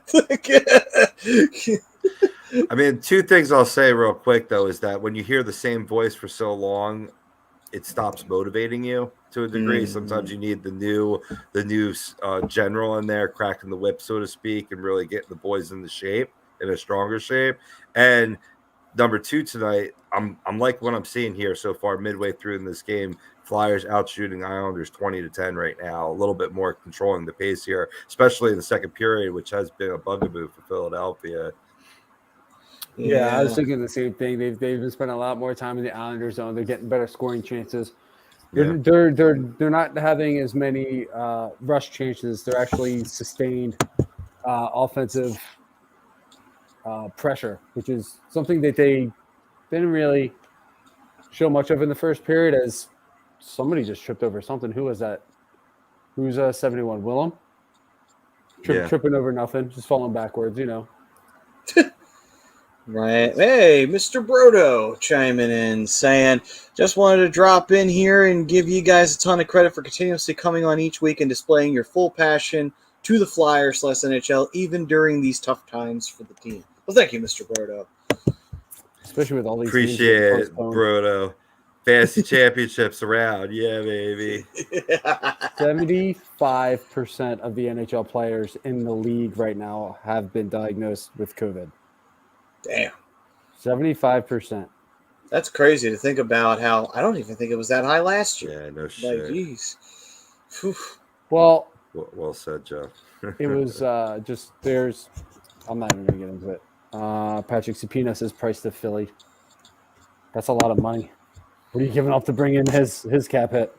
Price right now, though, I wouldn't want him because right now he's got issues and he's trying to work them out. But I would just say let him be at peace. The last thing he wants to come is to Philadelphia and then have to deal with that. So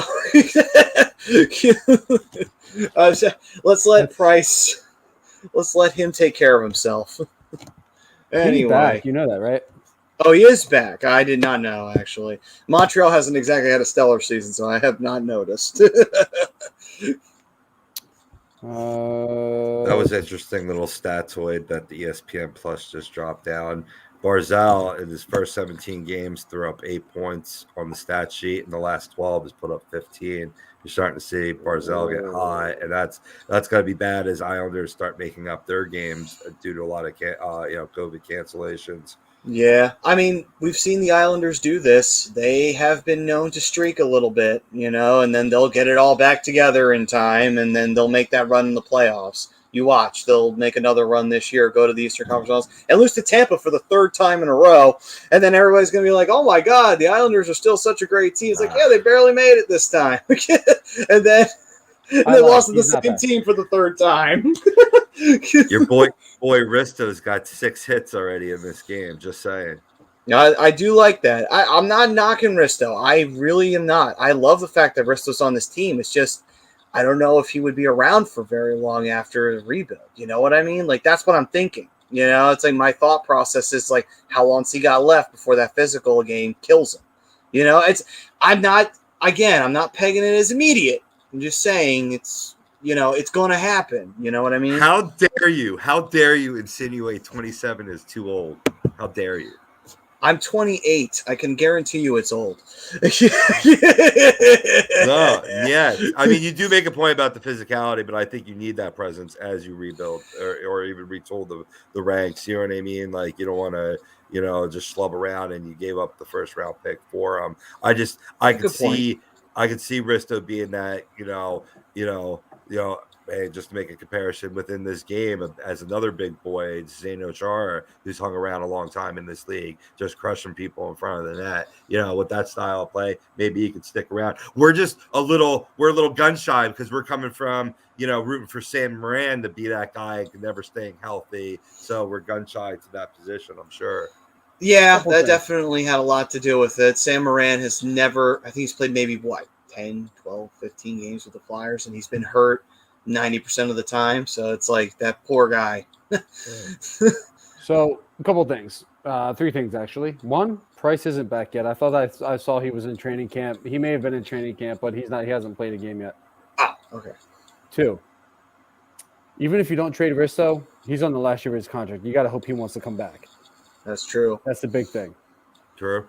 3, why the hell is everybody so infatuated with Geno's? That place sucks. That place is freaking terrible.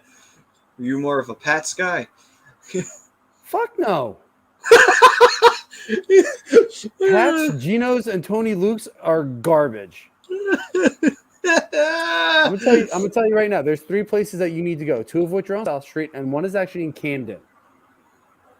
Okay. Shameless plugs here for guys who aren't even our sponsors. But I'll tell you, the number 1 place you got to go over to Gleason's Bar. They got the best cheesesteak in town. Yes. You can also go to Ishkabibbles on South Street, one of the best cheesesteaks I've ever had in my life. That's like my number 2 on the list.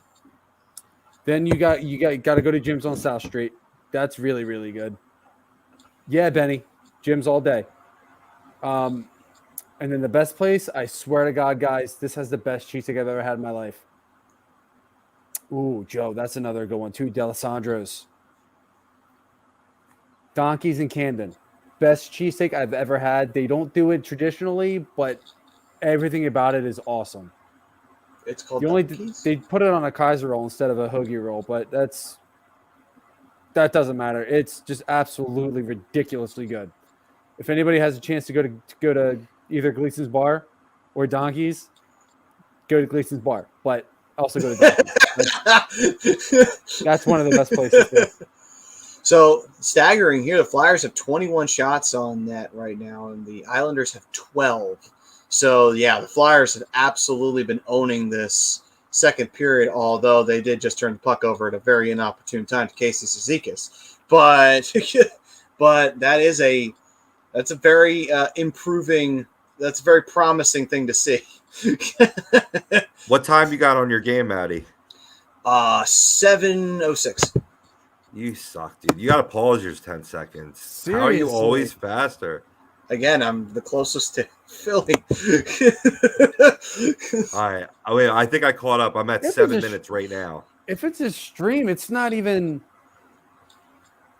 Yeah, it shouldn't even matter. About how close you are to Philly. Right. Well, also, I am plugged directly into my modem, so maybe that has something to do with it, too.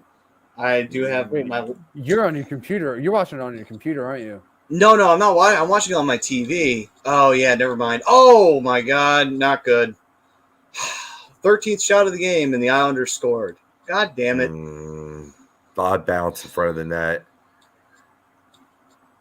That's why I hate doing these live reactions. I'm 20 seconds behind you guys. That's all right. You could give it you're our replay guy.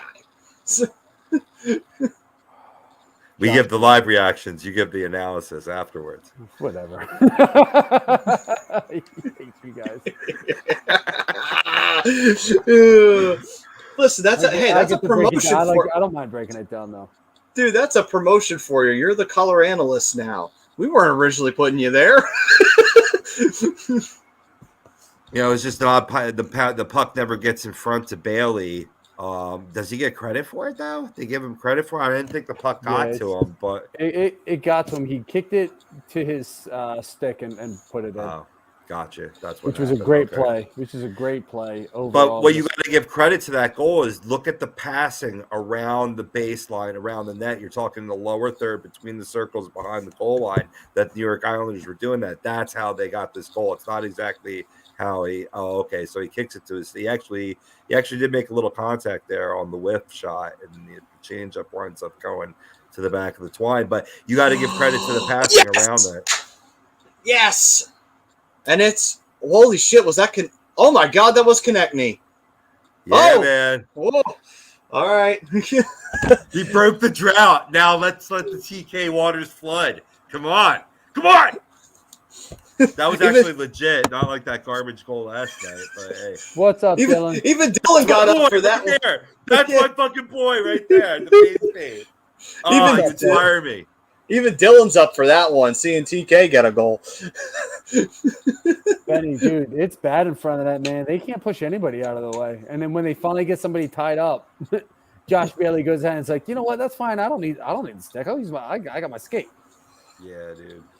Semyon Varlamov made a fuck up on his puck handle, and then the Flyers took advantage of that to tie the game right back up. So mistakes on both sides in front of the net. So there you go. Doesn't that tell you so much about where the Islanders and the Flyers are at right now? Yeah. We're getting a perfect sequel to last night's lovely affair. Yeah, that's for sure. This game is. I gotta say, this game has been a little more crisply played, though. A little less. Like now, it's starting to get sloppy. But up until this point, I was saying they're playing at a higher level. Yeah. Apparently, they've reached their threshold of playing at that level.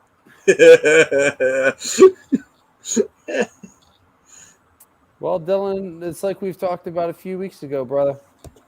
Johnny ain't going nowhere. Do you think the Flames are no way would they take that deal in a heartbeat? Which is why he put it in quotes, because Dylan's a smart person and he understands that. Meanwhile, apparently other fans are saying, "Oh yeah, trade TK for Gaudreau," because the Flames would take that deal. I mean, where are the Flyers going to find that extra $4 million to cover that cap? Yeah, that's a very good point. Like, yeah, because TK's is not that high. Actually, I think him and TK are you're kind of around the same number here. Give me a second here. I'm looking it up now. Oh, really? Yeah. Oh, boy, I forget that deal then. It's saying emotional damage. And G did something yet? Yeah, he almost scored. Unfortunately, it just didn't go that route. Prism saying, "Let's go, boys." What's up, Priz? What's up, man? Good to see you. Good to see you, brother. I know you've been working your fingers to the bone, man. Hopefully that paycheck's been worth it. Oh, my back just freaking cracked in 17 places. Johnny's making like an extra $1.5 million, so it's actually not that bad of a deal. But the Flyers still don't have the cap room to cover that unless they throw somebody else in that mix. Damn, Philly cheesesteak is just a glorified bologna and cheese sandwich. You see, that's you could just continue to be wrong about everything. Who says this nonsense? Oh, why am I surprised? But listen, I bet you continues to be wrong. He's clearly never had a legit Philly cheesesteak. It's because he lives in Canada. Philly, whatever they call Philly up there in Vancouver, then must not be any good. Cheese. Get the hell out of here. I mean, the only thing is, though, I wonder. I really do want to go to Canada. Just not even necessarily to see a hockey game. I just want to try a Tim Hortons to see, okay, what one's better, so that I can finally have an actual understanding of the argument. You know what I mean? Because right now I only know the other side. Tim Hortons versus Wawa? Is that what you're trying to compare? What was it? Was it Tim Hortons versus Krispy Kreme or Tim Hortons versus Dunkin' Donuts? It was something like that. I think it was Tim Hortons versus Dunkin'. I don't know if Krispy Kreme does coffee or anything like that. But forget what the I mean, argument I would was. imagine Tim Hortons is better. I don't know. I've not had the privilege of having such. So Benny. He's just a glorified prom night dumpster baby. Somebody's been watching Family Guy. God damn. I love it how Dan just comes in with an attack on the Philly cheesesteak, and then Benny's like, oh, well, I'm just going to attack you now.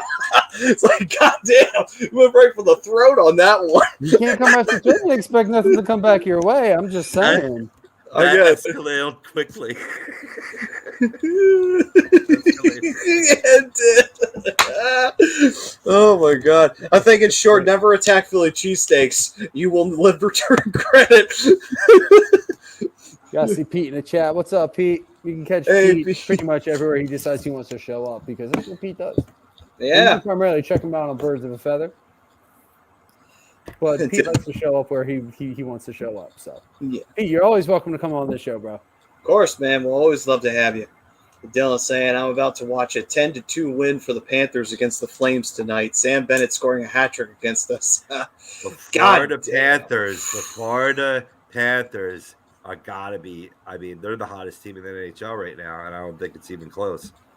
Yeah, I think that's a safe bet on that one.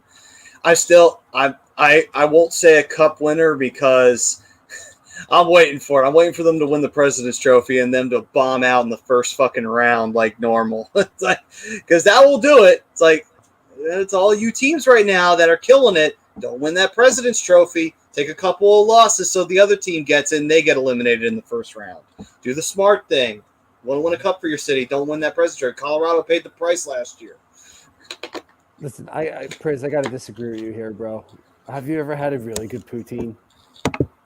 Poutine is when you get that really, really good poutine with that it's something special. I gotta say, it is definitely something special. It is. Oh man, Bringing in something fierce right now. oh my god, it is. I just can't help but think of Poontang, but okay. Gotta think of it, Maddie, because you can't get it. Boom! Wow. Such a hard, nasty, painful burn. I don't know how I'll recover from that. See, he knows how to suck the fun out of it.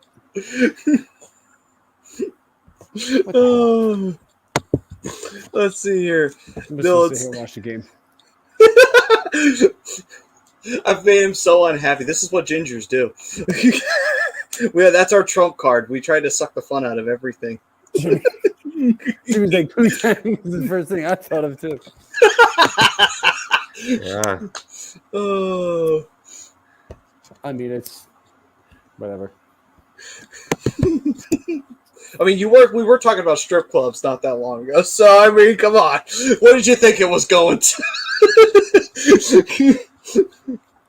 Oh. Jeff Carter doing blow off of a hooker's butt crack. Hey, listen, he was scoring goals still. So we're at an earlier time slot, boys. Come on, keep it PG. You're like after ATD after hours level right now. It's 20 of 9. What do you mean? Yeah. We're late night on Prism. That's what we are. I would never stifle anything you say. Preach on. No, I'm just fucking around. It's not like I sat there and said that, since Malkin's been back, Crosby finally has his blow partner to do it off of each other's butthole. That's a good point, actually. It's no real big secret why Malkin got those 2 goals. Oh my! He hits it off of Crosby's butthole, and then Crosby does the same thing off of Malkin. Nah, I think he does it off the nutsack. But anyway, I can't quit you. I just can't do it. Made up country like USA. Dan, you have to work on your shots here. I mean, you're just mad because we're better. Although I will Numbers say, for the Flyers right now are 3-on-3 at least. damn. And again, what line is it? Is that McEwen, I believe? yes, I think so. Yeah, man.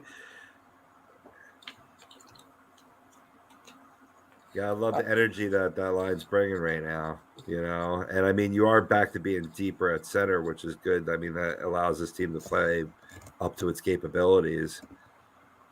I will say, I think the one thing that they are missing is a little bit is Nathan McKinnon's presence, or not Nathan McKinnon. Wow, Nate Thompson missing his presence a little bit. He's Yeah, hopefully going to a be little back bit. on the ice sooner than later.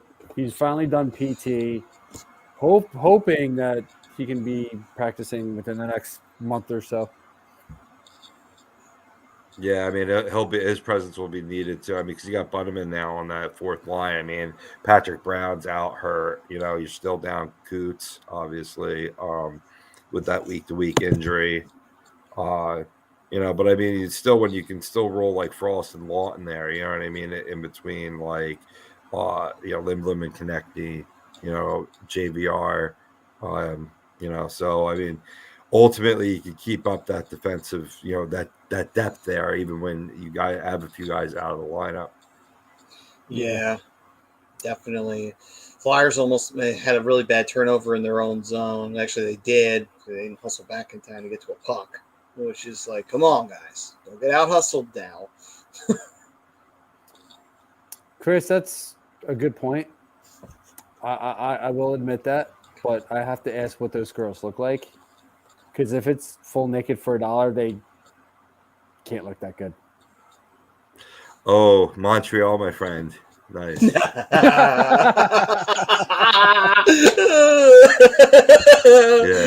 Yeah. No. It's a different world. You don't even understand. You can't even comprehend. Did you learn any French while you were there? Probably not. He didn't have to. All he had to just sit there is just throw his money up to be like, oui. What are you trying to insinuate? I know of these establishments. I'm not saying I frequent them. Oh, I mean, hey, you never know. Maybe. I'm just saying you were there at least once. Oh, no, son of a bitch. Fucking Varlamov got the puck. Come on, Varlamov. Why can't you just give up freebies? You do it all the fucking time with other teams. Jesus. Anyway. Interesting. 65 points for Giroux versus the Islanders, most versus any opponent. Huh. That's interesting. He really did like playing the Islanders, didn't he? You would have thought it would have been the Penguins.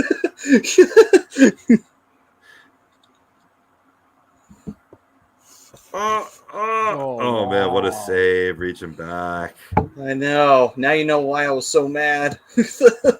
Like, God damn it, it's so close to the fucking line. It hit the line. It was sitting on the line. It just didn't break the line, which kind of was the worst part. You hate when that happens. You do, but you can correct it. Where's the guy crashing? If a guy's crashing right there, he's slamming that home. Yeah, that's true. That's what Chris was saying earlier. He said, look, this is what happens when you crash the net. Yeah. Let's see. Dylan's saying, I have no idea how the Islanders got so bad. I want to think that the long road trip the first 2 months of the season caused it, unless Chara caused the downfall. Yeah. Might be Chara. Who knows? Yeah, right. I mean, certainly that bad start hurt them, put them behind the hole. And then you had a lack of playing. I mean, like they had a lot of games. They're one of the higher teams to have games postponed due to COVID outbreak. So, you know what I mean? Like, it's hard to gain game to game in and game out consistency. Oh, you almost scored again there. Just deflected wide. They're buzzing right now. They're buzzing. Yeah, it's a shame, man, because this is where it's frustrating, too, because we've seen the Flyers do this where they'll buzz for a moment, but the other goalie will stand tall. And then the next period, the Flyers will give up a goal. And it's like, now they're going to lose this game because the Flyers can't get up in the third, It sucks when that happens. But maybe they'll change that trend. See. Well, I think overall to come out of that period tied 2-2, that's a fine second period. That's putting yourself in a position where you can turn this thing around, at least for one game tonight. But great second period overall. And by the way, Don, I saw your comment. rocking the White Ducks. My Cam Fowler had the rock number 4. Yeah, much better second period. It's been a lot more sustained offensive zone time and a lot more shots, creating more chances. Need to crash a little bit more, in my opinion, but I thought overall it's a complete 180 from the first period. And what we got here? Ted saying 2-part question. How many of the players on the Flyers are championship cogs? And who on this team brings in the most first rounders? Probably brings in the most first rounders. Who'd you say? Provy. Yeah. I mean, I would have to say G would. You know what I mean? But Provy, I think would be up there as well. Yeah, I mean, I can't really say TK would, and then no. Yeah, I mean, I would probably agree with that with Provy. I can't think of anybody else. Again, G, you could definitely make the argument for damn sure. It's really those two guys. I don't think anybody else can really bring you in one. Right. Yeah. I was saying that's really about it. And I mean, with G, it would be more than that. It'd be like, what I mean? You're trying to give the man an opportunity to win a cup. You know what I mean? Like you almost kind of owe it to him right now. You know what I mean? To, assuming this team languishes where they're at and now you're approaching that trade deadline. You know what I mean? It's a slam dunk, especially for a guy that you could ultimately sign back too. You know what I mean? Oh, yeah. Like, and what you often see in hockey, you know what I mean? So, like, why would you not just try to draw in those first rounders? Because I do feel that G still can be a guy that's part of that championship cog. But other than that, I don't think like anybody is off limits. Like in terms of like, oh, we would have to keep like even Kevin Hayes. I would not. Be embarrassed or shy to part ways with. I don't think you have those championship cogs on this team, those guys that, will work hard enough to gain it, at least not developed yet. I think all that is in your younger players, going into the Phantoms as well as guys that are playing for the big club. Yeah, I mean, I'll take some of that. It doesn't even necessarily need to be anybody like super young or anything. I would trade Provy for a pick, and I mean, Priz kind of threw a kind of what I had in mind kind of deal already with Dallas. Swapping Klingberg for Provy and a pick. I'd take a mid-level player, yeah, in his mid-20s right now over. Like, I know that's already what Provy is, but if he's a better player and an upgrade, I would absolutely do that. I'd obviously want someone a little bit younger, NHL ready, preferably, and a pick, but that's not a bad deal.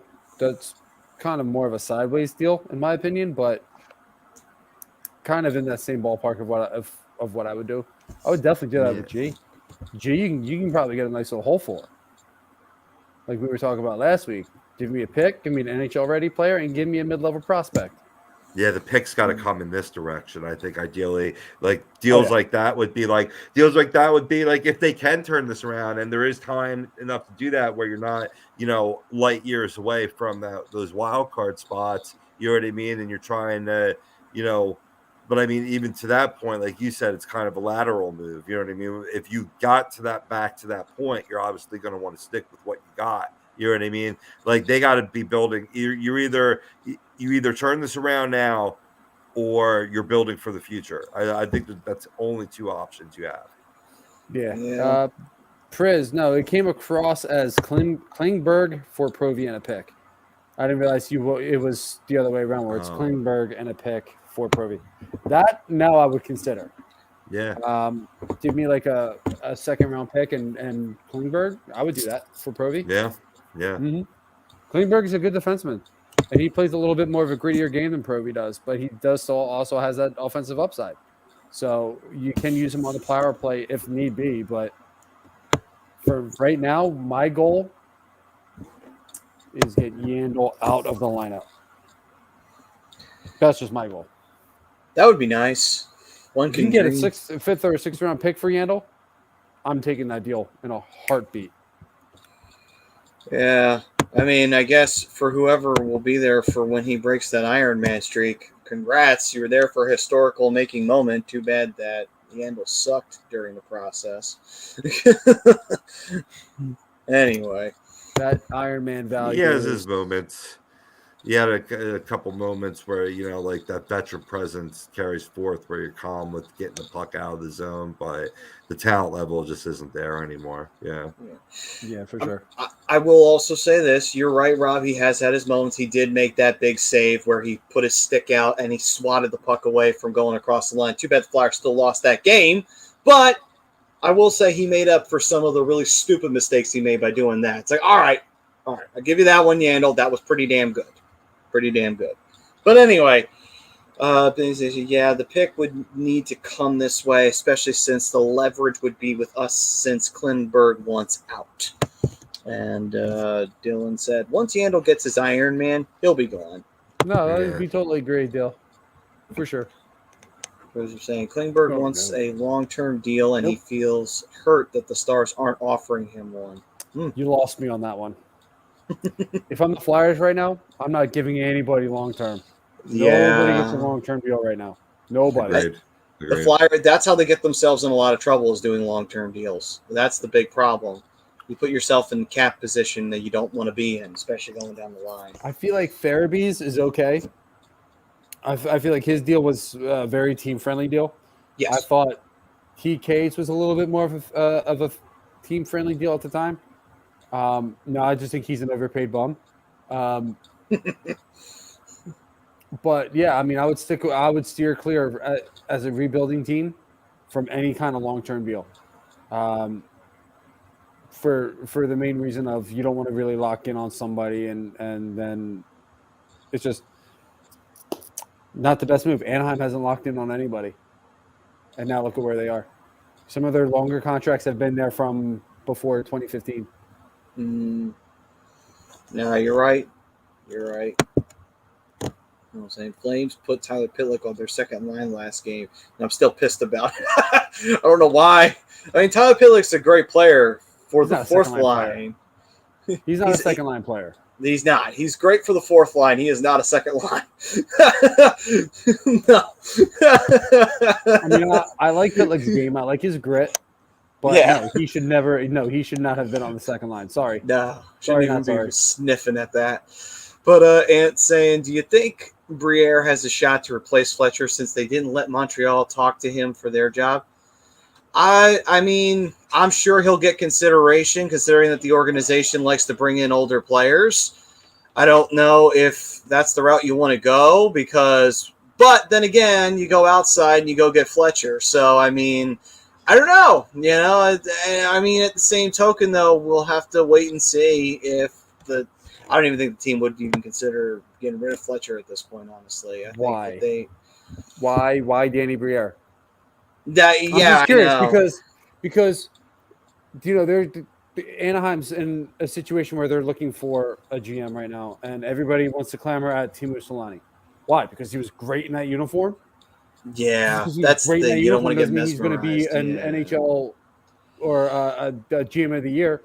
I will say this. I mean, wait, real quick. Sure. We have those exceptions to the rules. We have got what? Yzerman. Yzerman is an exception to the rule.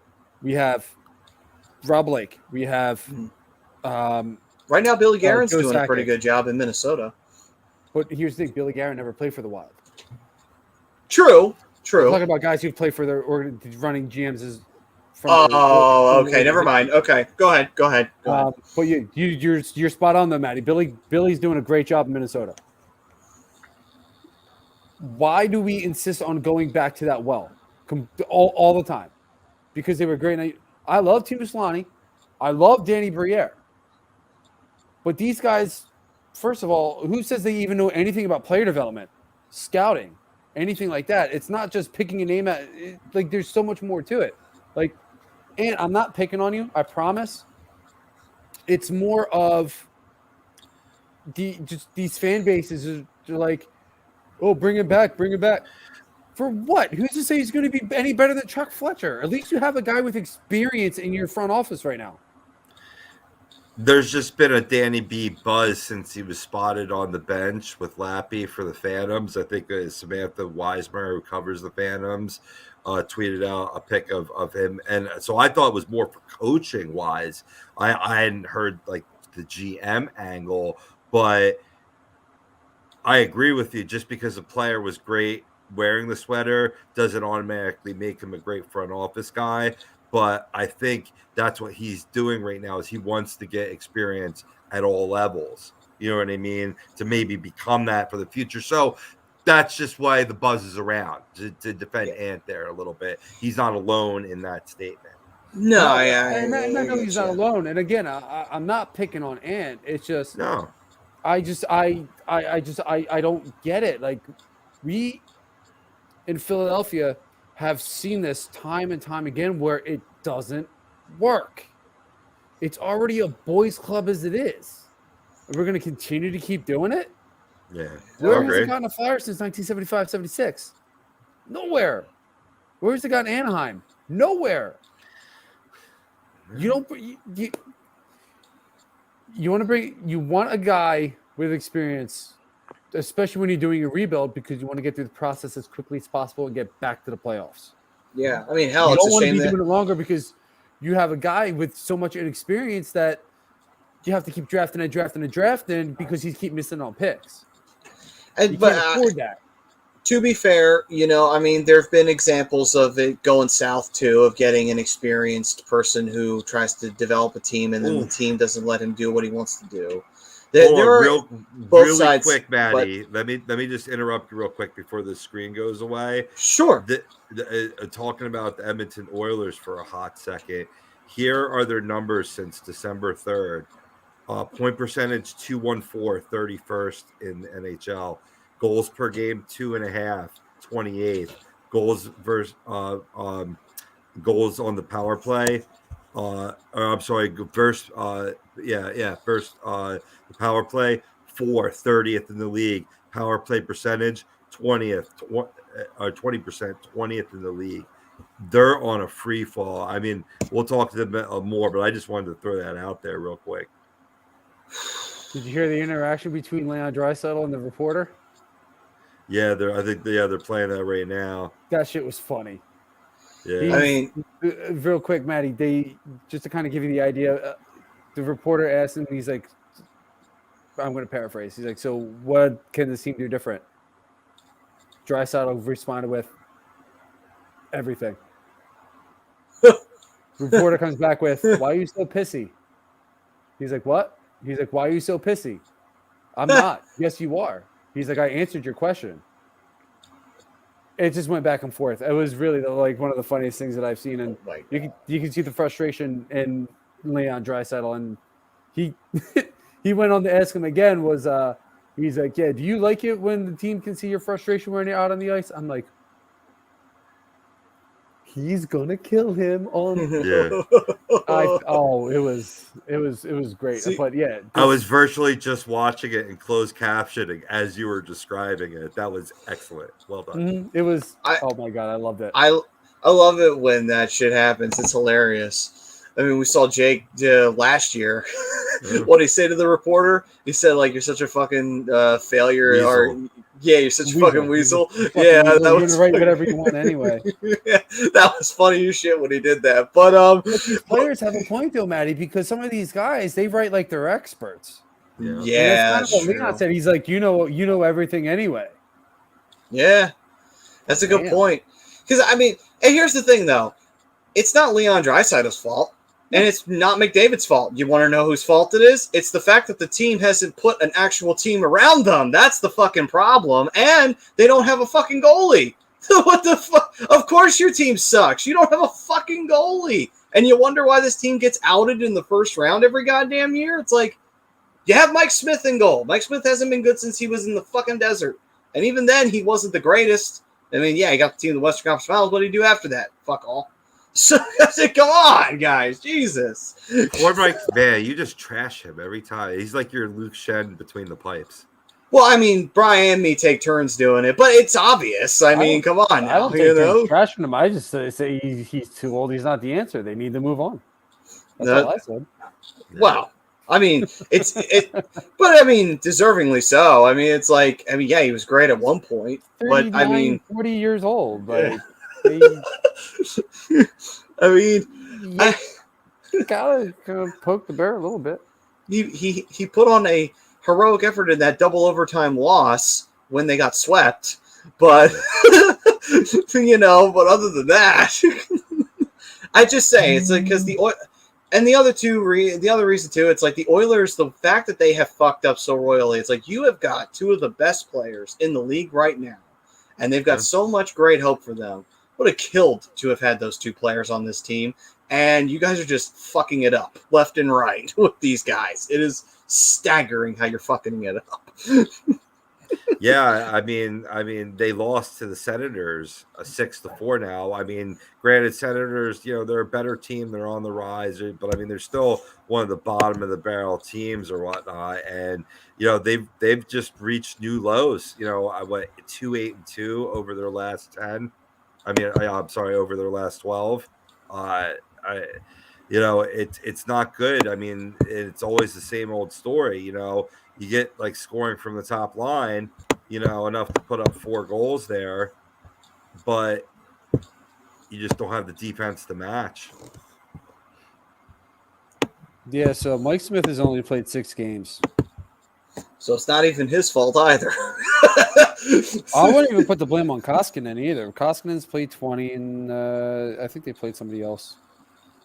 Yeah, Stuart Skinner has been between the pipes, or at least he was against the Sens here. Is he related to Jeff Skinner? I don't think so. No? Oh, okay.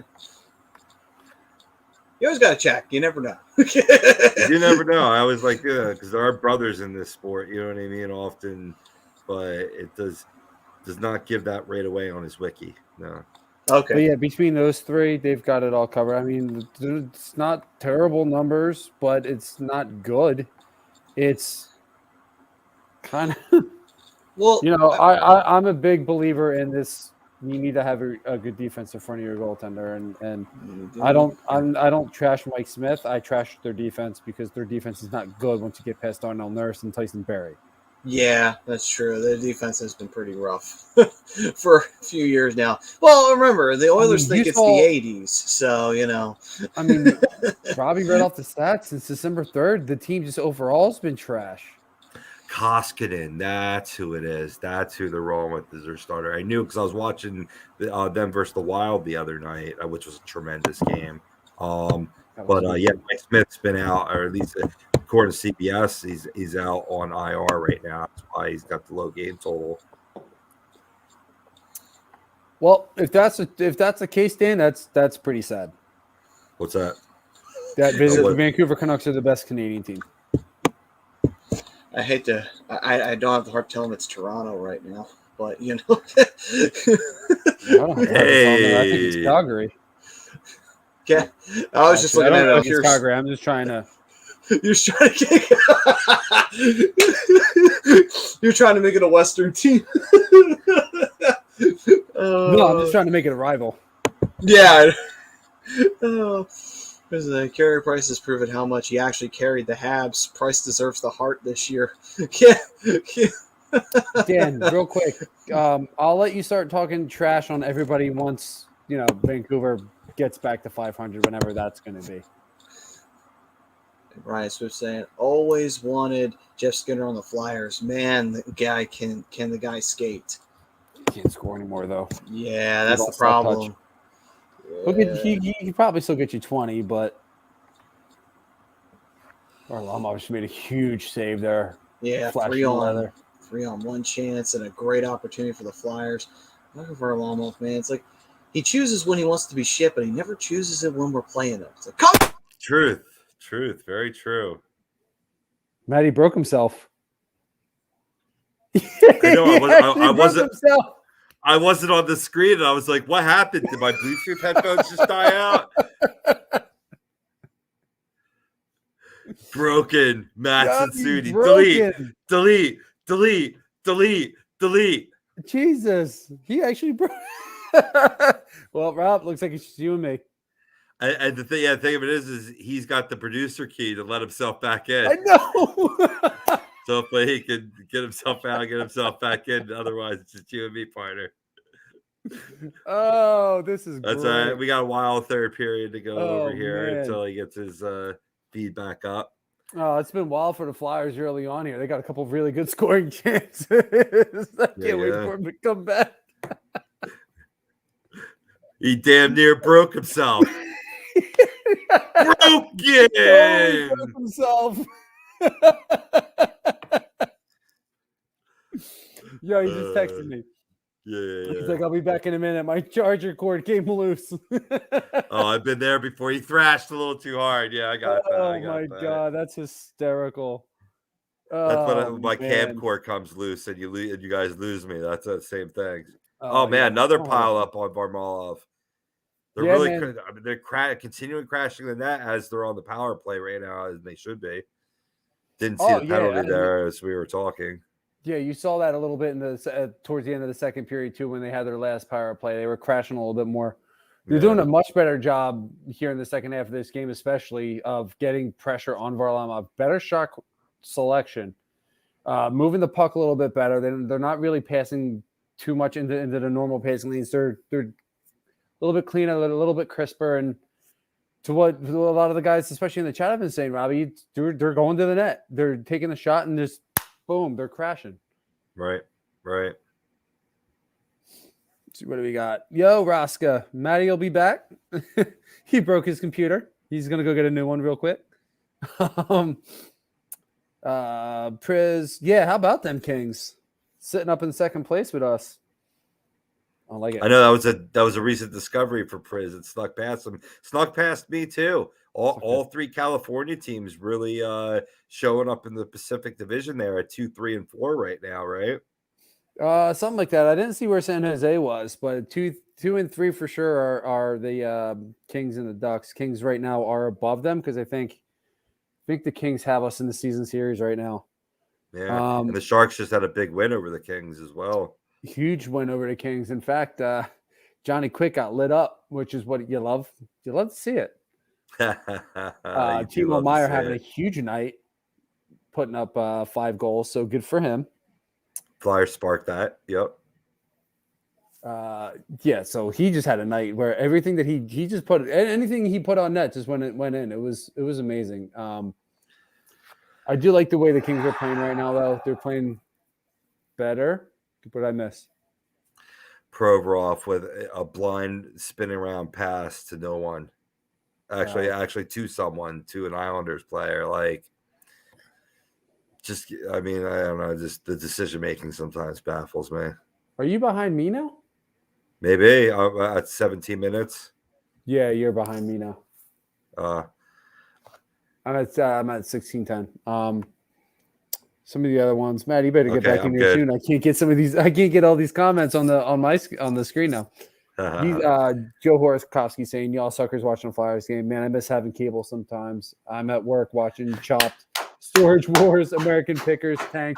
There's the captain. There's the captain lighting the lamp right there. There he is. That's a huge goal.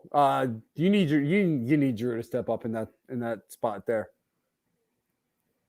Late in the game, tie game, you're getting that pressure on there. You gotta get your captain in there, and he's got to pot one. He's had a couple good scoring chances tonight anyway. Just snuck right in between the two defenders, pegged the puck, roof job. Didn't even come in on the deke, which was good because you had the defender there trailing. Will forever be the most underappreciated guy in Philly. But everybody wants him out. The only reason why I want him out is to get this team back on track. I'm just going to allow myself to praise ESPN Plus here, as I've been, very, like I'm with a lot of the commenters, like this bullshit, but that was very creative what they just did right there, where they flashed the graphic, whereas Jägermeister shot of the night, like it seemed like very like video game-esque, like crisp, like that was well done. That was good production value. Oh, they've been really good with the production value this season. Especially when the game is actually on ESPN Plus versus it being on the normal broadcast. I know I'm going to probably get a little bit of heat for this. I think that the commentary crew has been pretty good as well. Nice. I love that John Buccigross is doing it. I love Yeah. that Kevin Weeks has been doing it. I think those two as a team have been pretty good. And then the other night, actually think it was last night where they had the all female commentary. I thought they all did a great job last night. I Sweet. love Linda Cohn on the sideline. You want to talk about a hockey babe? She's a hockey babe. Like she Oh, it's knows. originally, yeah. Oh, absolutely. She was, yeah. And then you have the TNT crew. I think is pretty good as well. Yeah, I agree. Yeah, they did good coverage. Like that's why I've been satisfied. I haven't had much of a need to actually watch the SPN Plus. I mean, maybe I should be watching more random games, and I definitely will be as second half of the season commences. All-Star festivities coming up pretty soon, Brian. Around the corner, less than a month away. Yeah, I can't wait. Couple Ducks going to be repping. Yeah, you got another one in with Troy Terry getting last man in for the Pacific. That was announced the other day. Yeah, let me get into some of those names real quick. Yeah, and while you're getting into those, I don't understand how he didn't get in the first ballot. Truth. That makes no sense to me. He's the last I looked, and it may have changed. He's for sure in the top 10 in goal scoring. Like, really goes to completely to my point that the All-Star games, they're all just popularity contests. Yeah, that's what it is, really. I mean, not always the one that garners the deserved spot gets in, but I mean, I think they got it right for the last man in terms of quality players. I mean, how can you not have an All-Star game without Steven Stamkos? He gets in last man in for Tampa Bay, for the Atlantic, for the Metropolitan. You got Jake Getzel. I mean, that's another. I mean, albeit we're pulling for Cam Atkinson to get that, and he's played well enough to deserve that role. But Jake Getzel also been playing, having a good season. Then you got your boy Troy Terry there for the Pacific, and then Nazem Kadri for the Colorado Avalanche, taking it for the Central for the Avalanche. He's been a key cornerstone of what they're doing there in Colorado. Oh yeah, he's been great. I mean, he's not going to say he's no Nathan McKinnon. Let's just put it to you that way. But his speed and his ability to create offense and get just pucks to the net is, he's another one I thought that should have been a first ballot All-Star. But right, I mean, essentially, you're only playing 8 guys. I think it's like 11 players per team, including 2 goalies. You're essentially only picking 1, maybe 2 per team. So you got to really think about all right, so who's going to be the guy? Obviously, you're picking Nate. Nate Dogg is number 1 overall from Colorado. And then some of these other teams, like Mark Giordano for Seattle, he's really the only one worthwhile in Seattle to even really look at. Right. Jonathan Gibson, Troy Terry, a couple guys from Anaheim. Detroit was a tough one. Who did wound up going for Detroit? If I had to guess, I mean, I know Lucas Raymond was an option for last man in. Obviously didn't get it, but I would probably Dylan Larkin would be my guess. You're probably right, Dylan Larkin. You could have made a case for a couple guys. Tyler Bertuzzi. You could have made a case for Lucas Raymond. The other kid, I'm blanking on the kid's name. It's like Mortez, something along those lines. He's another rookie this year that was that was really good. It's tough, especially when you got multiple guys that are performing with the way the All-Star game is now, and essentially it's one, maybe if you're lucky, 2 guys per team. And again, Tampa Bay is another one. Who you really looking at there? You got Kucherov, you got Hedman, you got Stamkos, you have Vasilevsky, you have the list goes on and on for Tampa Bay. Everybody on that team is they're doing their thing. Florida, another one. Sam Bennett's having a good year. You have Huberdeau, you have Barkov, you have Ekblad, you have a bunch of other ones. It's tough now. It's not like it was. It's not like it was where you're, just the Eastern Conference versus the Western Conference. Now it's division versus division. It's essentially 3-on-3, which I love. I love the format. I think it's great, especially for the players because they're actually playing for something. You know, you're playing for $1 million to your charity, so that's awesome. But Flyers again, still every time I seem to look up, they're in the offensive zone. I'm in an ad hell right now. I'll catch up. There we go. All right, we're good. I got 12:30. I'm about 15 seconds ahead of you. Garner Minshew joining us, saying Clark is the ultimate Flyer. Can't necessarily disagree with that, but you can put Giroux in close second. Joe Horkowski saying late 90s ESPN playoff hockey was the best, and no disagreement there either. There he 100%. Is, breaking shit. Hey, guys. Hey, Vinny Booba. Yeah, my old-ass laptop strikes again. Kind of a new one. Anthony saying, I know. like the TNT crew, but the Comcast in Philly is okay. I feel like that's a little Philly bias right there, Ant. Garner saying Chief Halftown came to my school in 6th grade. Anthony also likes Chilius and Messier as a team. You were all right. I didn't hate them. Anything with Barry Melrose, just get him out. Just get him out. He's been doing it for so long. Yeah. Joe says Linda Cohn, big Rangers fan. She fangirls when she broadcasts with Mark Messier. Can you blame her? He's the third best scorer of all time. Raska, how I Met Your Father? I was curious about that. Yeah, it just came out today, right? Mm-hmm. Oh, we got to fight Chara and McEwen. Wow, okay. This is interesting. Nice. I love it. Benny, foul. That is a foul and a half. How far ahead are you, Maddie? I'm at 11:28. Oh, there we go. I will give this McEwen. That takes some balls to go up against Chara because Chara made a name for himself as a fighter back in the day. Well, he just got the natural reach. Like, he's hard to combat in that regard. I'm surprised to take it on in this setting, but I like it, though. I mean, still bringing that fire and that energy. Yeah, that's definitely foul. Looks like, yeah. It looked like McEwen was trying to get a penalty call there because he tied up Mayfield after he knocked the helmet off because Mayfield has to get off the ice. Yeah, I agree with Garner there. I agree. Yeah, yeah. The elbow doesn't touch the head, though. I thought he initially got the elbow up there, but it was blocked by the homie's arm. The helmet just came off. Yeah, but it looked more like he was just trying to like hold him and keep him on the ice to try and get that penalty.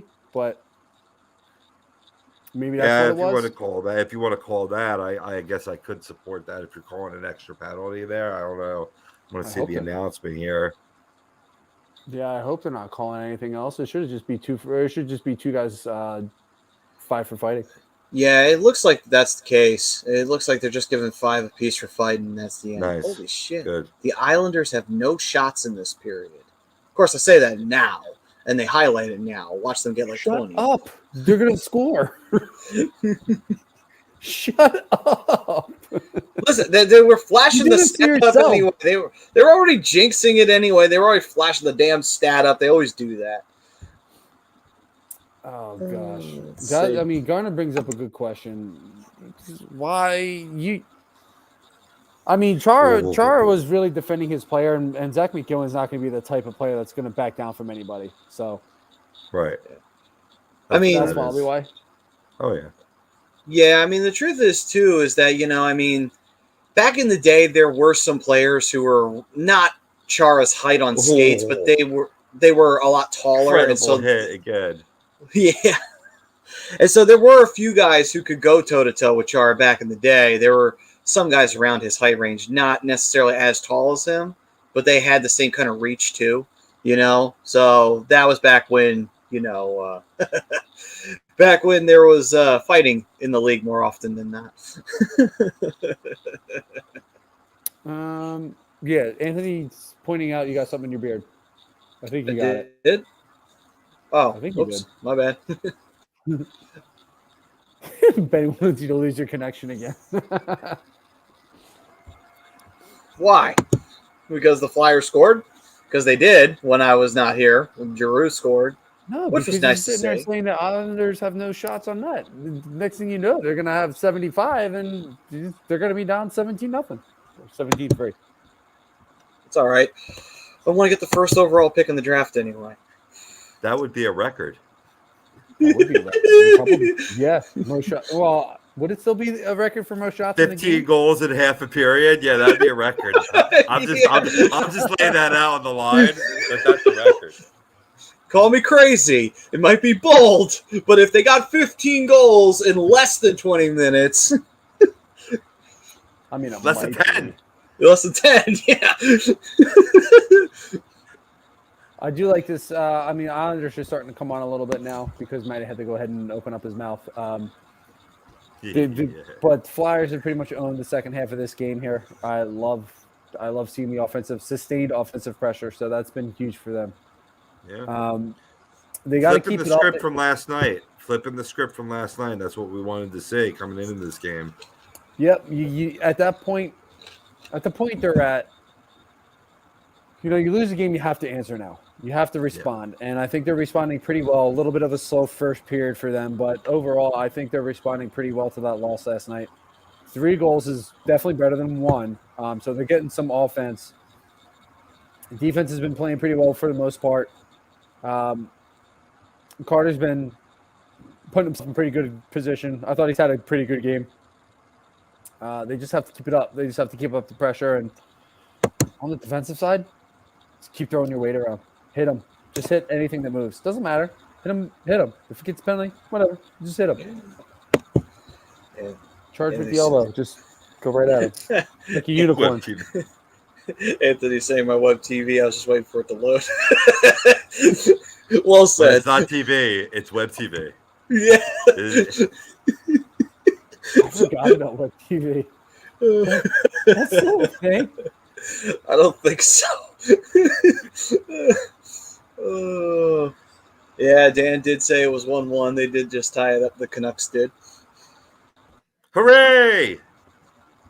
Go Canucks. Yeah. They can score a goal. What they freaking do.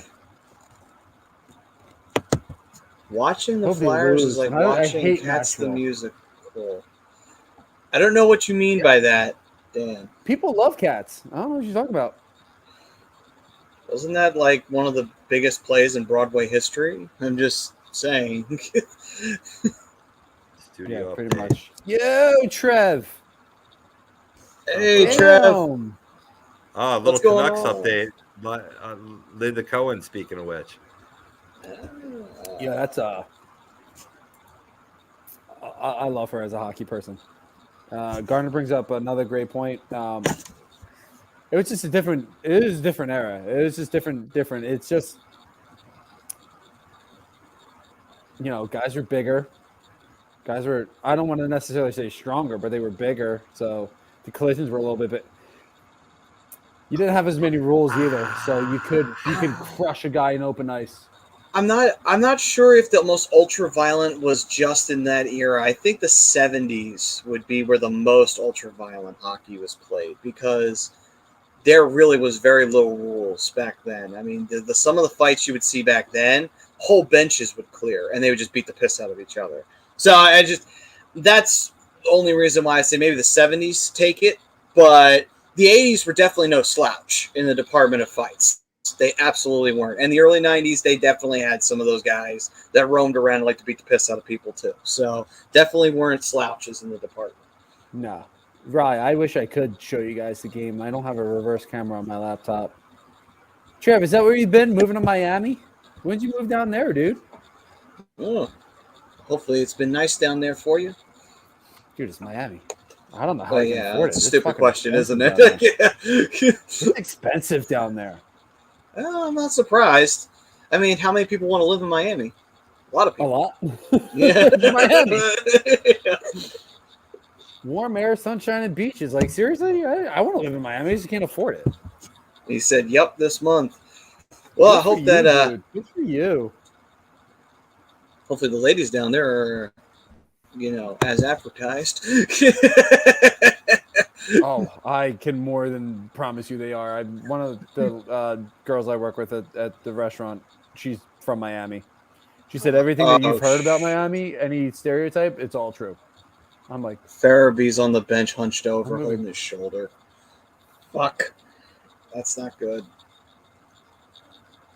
Man, I can see what happens here. Oh. Crunched along the boards there by Dobson. Looks like he got his elbow up a little bit. yeah, slightly up, but it kind of looks like because of how Farabee followed through, he kind of caught his elbow up a little bit. Yeah, he got crunched, like pressed on the boards where, like, you know, like you hope it's not like it's just like, you know, shoulders maybe like a little out of sorts, maybe out of socket a little bit. You just hope it's not like a collarbone. Yeah, hopefully. Placed out the net off the Hopefully wings. it's just discomfort. And actually, what's his face? Who went to the net there? That was... Yeah, see right at the end there, you see that, the elbow to the face? It's a clean hit up until the end. Yeah. So you're saying the follow through. Watch the follow through here.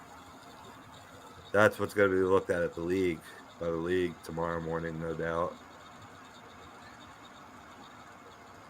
No matter how, like, I mean, the Farabee could be out on the next play too, though. I do applaud how they've been consistently reviewing, you know, finding where need be, you know what I mean, and keeping the game clean in that regard.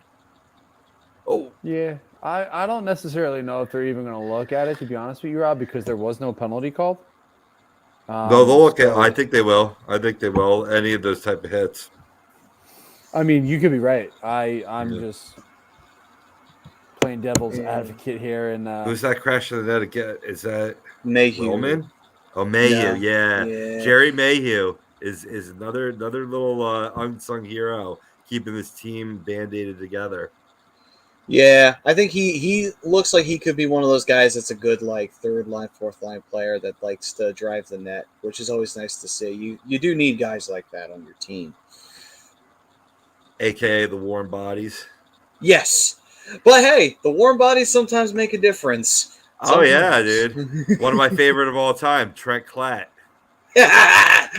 name drop. Gardner mentioned saying, yeah, good point. In the 70s, there were so many penalties that games would be 5 hours long, which is true. That is true.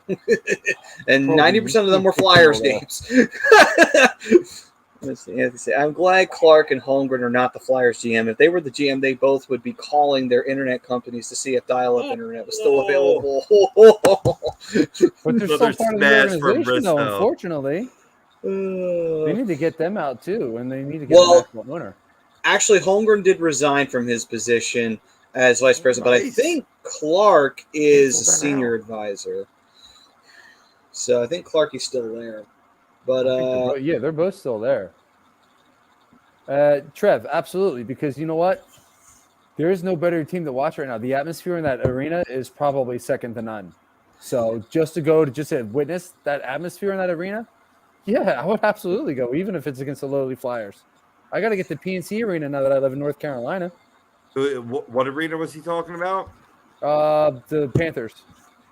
Oh, yeah. I thought the new one that they built for the Islanders in Elmont Park there that we saw last night, that's a good looking stadium. I mean, finally for the Islanders to play in, you know what I mean? Like, it's a shame like they can't draw. I was about to say the same thing. I'm like, just in time for them to suck.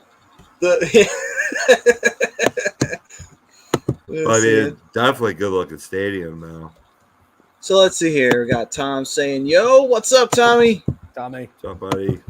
And Menchu saying, I live in Tampa. People down here walk around half naked and they're always tan and riding a bike. Must be nice. Sounds like a place I got to go. Yeah. Must Sign be very nice. Yeah. Sign me up. City champions. Yeah. It Currently right now. Yeah, you're right. I mean, the Tampa Bay Rays got to the World Series. Tampa Bay Lightning back-to-back world champs. You got Tampa Bay Buccaneers, the defending Super Bowl champs. It could be heading towards the second. City champions. I hate to say it, but it's true. And the Tampa Bay Lightning could be heading for a third Stanley Cup. I bet you Dude, could you imagine if freaking Patrick Maroon wound up on the cup 5 times in his career? That would be like that would kind of be like Justin Williams. He was always at the right place, right time, and would win a cup. Yeah, but Justin Williams went to teams that were actually, well, I shouldn't even say that because that's where Patrick Maroon's been, but I think St. Louis just got hot. They did when they won the cup, and then the last 2 years with Tampa's just been building that dynasty, and they continue to do so, which still boggles my mind on how well they're playing, considering how many changes they've had on that roster. But think about that. Like this Tampa Bay Lightning team could potentially three-peat, and if things go right, four-peat. I love Joe. It's like Patrick Maroon, Pat Falloon, Goodnight Moon, who gives a shit. It was just the Wolf Moon the other day, right? The Moon Knight comes out in March. I can't wait for that. That's going to be a great show on Disney Plus for Marvel. That you Trey Clark KO'd his brother-in-law in the 97 playoffs. That is funny how that shit happens. I mean, hell, what was it? Was it that season or was it the season before when Lindros got into a fight with his brother when his brother was playing for the Islanders? Who was he playing for? It's a shame. Yeah, Islanders, that's the Senators move. That's a shame for Iowa. That's a shame. Why? What'd they do? They got a little tie up. I guess they were expecting a whistle. The ref never blew it, and Buffalo went up scoring on a breakaway. Of course. Yeah, I mean, can't blame. I mean, hey, something good happened in Buffalo for once. Let's see. Dan saying better Tampa Bay be the city of champions than Philly or Anaheim. Well, unfortunately, living in Vancouver, you would never know. So, Vancouver. Unfortunately, they don't know. They don't know what it's like to be a champion. It is what it is. The name escaped me, and I had to look it up. Ken Gernander. That's right. Ken Gernander. That was his brother-in-law? That was his brother-in-law. They were married to twin sisters. Yeah. That is great. Well done. Kinky. I love the name too, Grenander. That's a good hockey name right there. That's a good one. Ryan's it's a good one because I can fucking pronunciate it. You got Ryan coming in with the worst possible trade that ever happened in hockey history. Maddie, don't you know you can't react until 10 seconds afterwards? You need to stop this. I keep telling him that. He doesn't want to listen. Listen, when you see it happen, it's hard not to react, okay? Jeez. Turn your camera off, damn you. You could also do that. I just watched it and I didn't react. It's not that hard. Yes, because you're PC. So. That's another bad luck goal, though. All Cizikas was doing there was just getting into the front of the net, which is always a good idea to do, but it takes a weird redirection off the Flyers defender there and bounces in. Yeah, it doesn't help. I mean, that's not the best view there, but it doesn't help that Cizikas got in front of Braun, which allowed him to box him out and give him the upper hand on getting close to the puck. Agreed. So that was Cizikas tying it up. I think Benny says it best here. Seeing that one go in. And then to answer Dave, this is on ESPN Plus tonight. And Hulu. So if you have either or, it'll be on there. Joe saying one probably banged the wrong twinner. That would have been kind of funny if that happened, actually. Well, you can't trust twins. Did Cizikas bang that in? Because I thought that deflected off the skate. I would have given that to the winger that was Russian. What was his name? Mayfield? It may have been. I'm not 100% sure. I honestly didn't look, but taking this back. They need the answer. Yeah, they do. Yeah, Mayfield. Brett Lindros. Minshew, the legend of Brett Lindros. Bigger, slower, and more injury-prone than his brother. I'm pretty sure the Islanders have a statue of him somewhere. Probably. Yeah. Just like Tampa probably has one of Gretzky's brother. Oh my God, the Islanders just got a power play. Sanheim got called for slashing. Blatant slash. God damn it. How are you going to sit there and just be like, how are you going to put your hands up when you blatantly slashed him? You knocked the stick out of his hand. Of course they're going to call that. Like, you can call it a bad call all you want, but they're going to call it on you every single time you knock the stick out of somebody's hand. Or you break a stick. It's true. Joe, this is for you. I'm in Or, Raleigh. I mean, Bry. Yeah. I'm in Joe, Raleigh, so I'm on the complete opposite side of the state there, bud. No, you both live in there. I will say this. It's probably going to be a lot cheaper than you think. Even with the lakefront. I mean, in that Charlotte area, I got a buddy who lives in Lexington, and he's got a dude. There's a ton of lakes over that way, and I'm pretty sure that it's going to be relatively cheaper. This is one of the cheaper states to live in overall, especially with the property tax. It's one of the lowest states. So, yeah, dude, I love it down here. So, oh boy, let me know. Let me know if you wind up coming down here. Upon watching that goal over like about several hundred times while you were talking there, freaking Cizikas does get his stick blade perpendicular with his skate blade and drive the puck in there. That's a goal scorer's goal. All right then. Whew. So far, penalty kill has been coming up big here. Hart had a couple of real good saves. Braun took a nasty shot. I don't know where he took it, but he had to he went right down right after the play.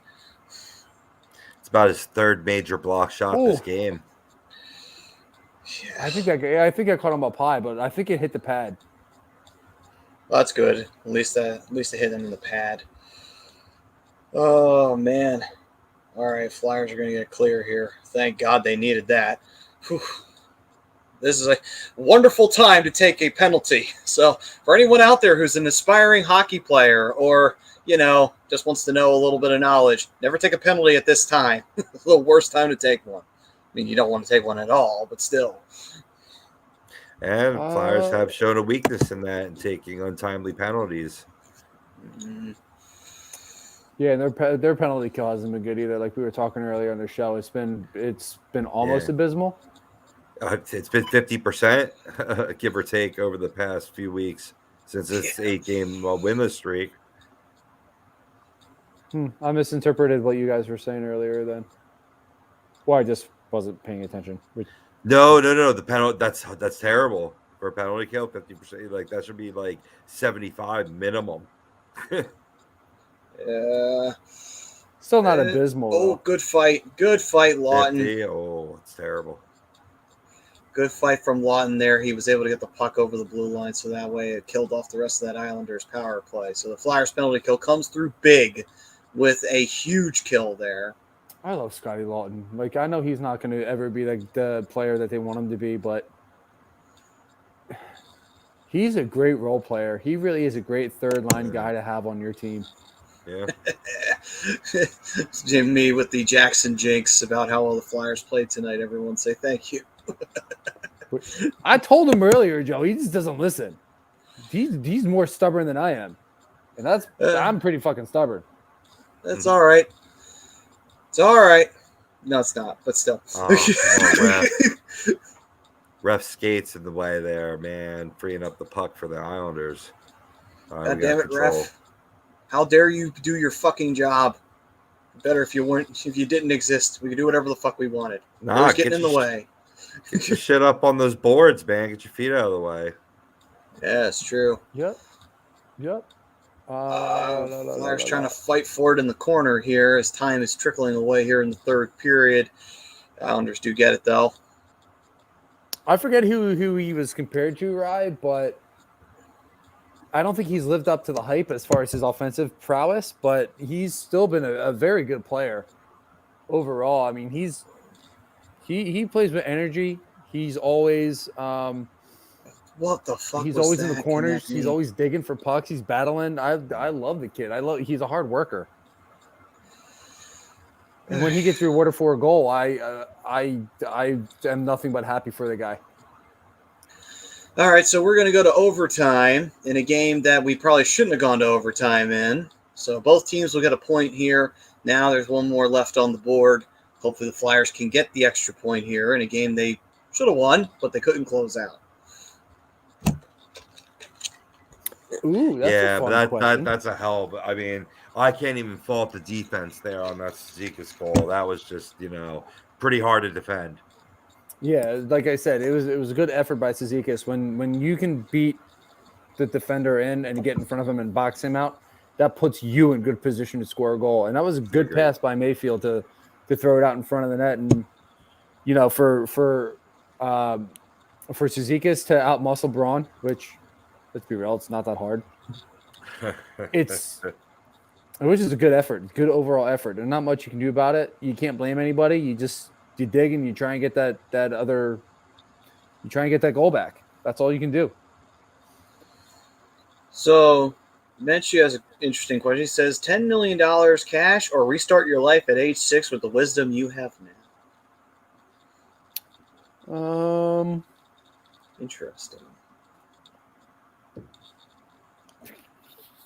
See, give me age 6 with the wisdom I have now.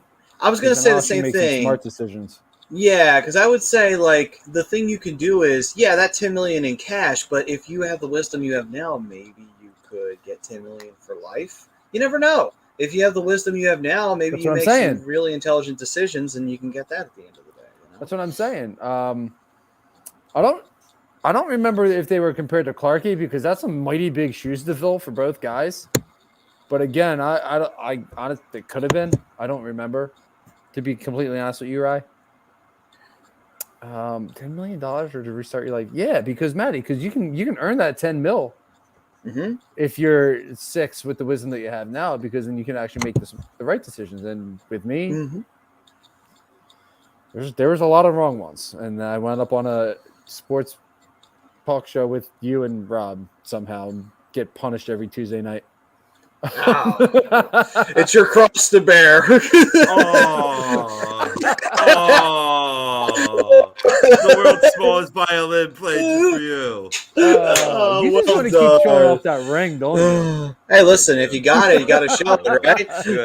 That's nice championship right there. That's beautiful. You keep I love showing it. it. Every chance he gets, he raises the hand. So overtime's gotten started. He shows it off. Flyers with the puck now. Giroux has hard it. For this one. Giroux passed it back. Let's see here. Being played here by Provorov. What time you got, Maddie? I'm at 4:26. You motherfucker. Maddie, turn off your camera. All right, hold on. All right, camera's off. Not a word. You can react, but not a word. All right, then I'll mute my mic too. Hey, not a finger. It's not our a show finger. again. Not a finger. You used up all the glue on purpose. Yes, you got it. You got it.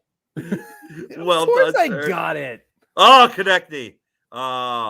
Just over. Wait, where are you at, Robbie? I'm at 4:15 now.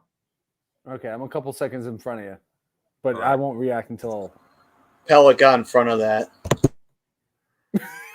I said not a word. No, well done. After the fact, not a spoiler if they didn't score. Right. Nice save from Carter Hart there. I mean, that's true there, dude. I didn't think about that. Yeah, he did. Oh, look at that. Save Pellick with the save off his gluteus maximus. I don't understand all the Sarah Jessica Parker references. I really don't. I don't think I look like her at all. I mean, we have similar beards. That's about it. Mine's just a little grayer. I keep seeing the gray. It breaks my heart.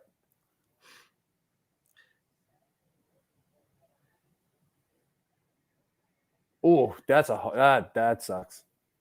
I hate when that happens. Fucking Farabee stick broke again.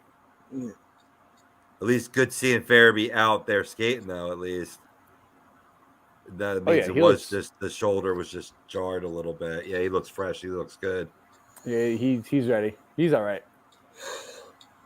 He's putting a little too much weight into that he's putting too much weight onto the stick, which causes it to snap like that. Yep. Brad Breyer, by the way, disagrees to the poll. Yes. Yeah, but they only have that one star. They have some good role players, but they only have one star. I mean, I still think the Flyers are in worse position than the Islanders are. Ah, crap. Oh! Shut up! No, I don't care anymore. We do.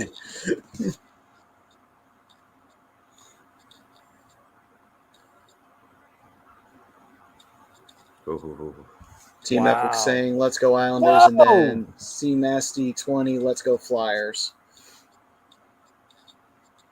Welcome, by the way. Look at Hart saving a mass of humanity right there. And that was something that nice caught him check in Pittsburgh. I'm still kind of curious how. Sanheim. Wow, nice. Yeah. How is that not a penalty there? Great. Islanders got away with one there.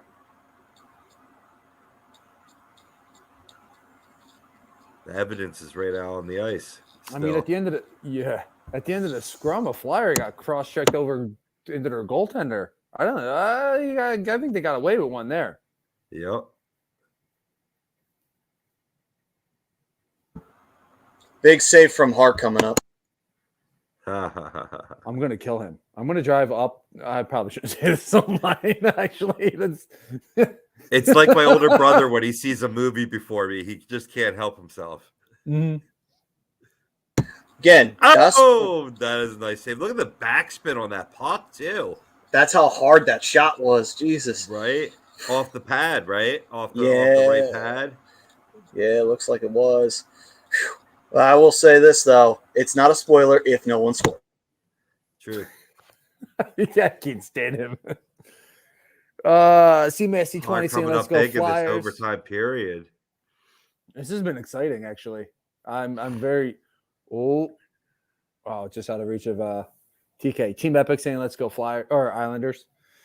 C-Massey 20 saying, let's go Flyers. Also goes on to say, Flyers defense and offense have to get it together right now if they want to make the playoffs.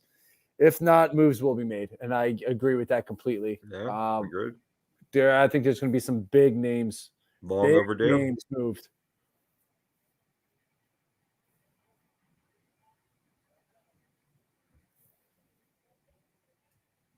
Whew.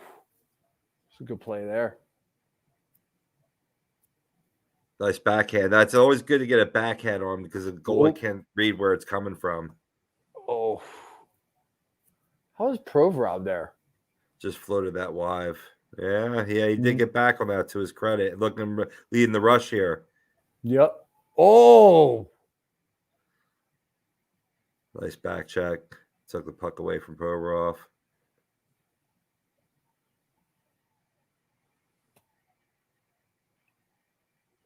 Yeah, wow. Bellevue's a little sneaky player, isn't he? Yeah, he is. Oh, that's not much of a shot there. Come on, man. It's shootout time, boys.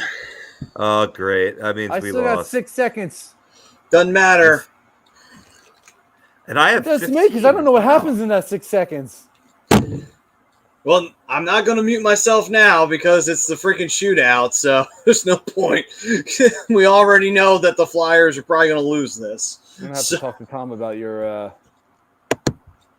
Listen, I was saying a bunch of great stuff that would have been gold, but you guys have to have me not say anything. Can't spoil the goddamn thing for you. I'm so upset about it. You're 45 seconds ahead of us. Jesus. You're like 45 seconds ahead of us. You kidding? Live reactions, but you're reacting 20 minutes before we are. That's not my fault. You need to talk to your freaking service provider on that. You need to sue them for that shit. I don't know what to tell you. Sue them for what?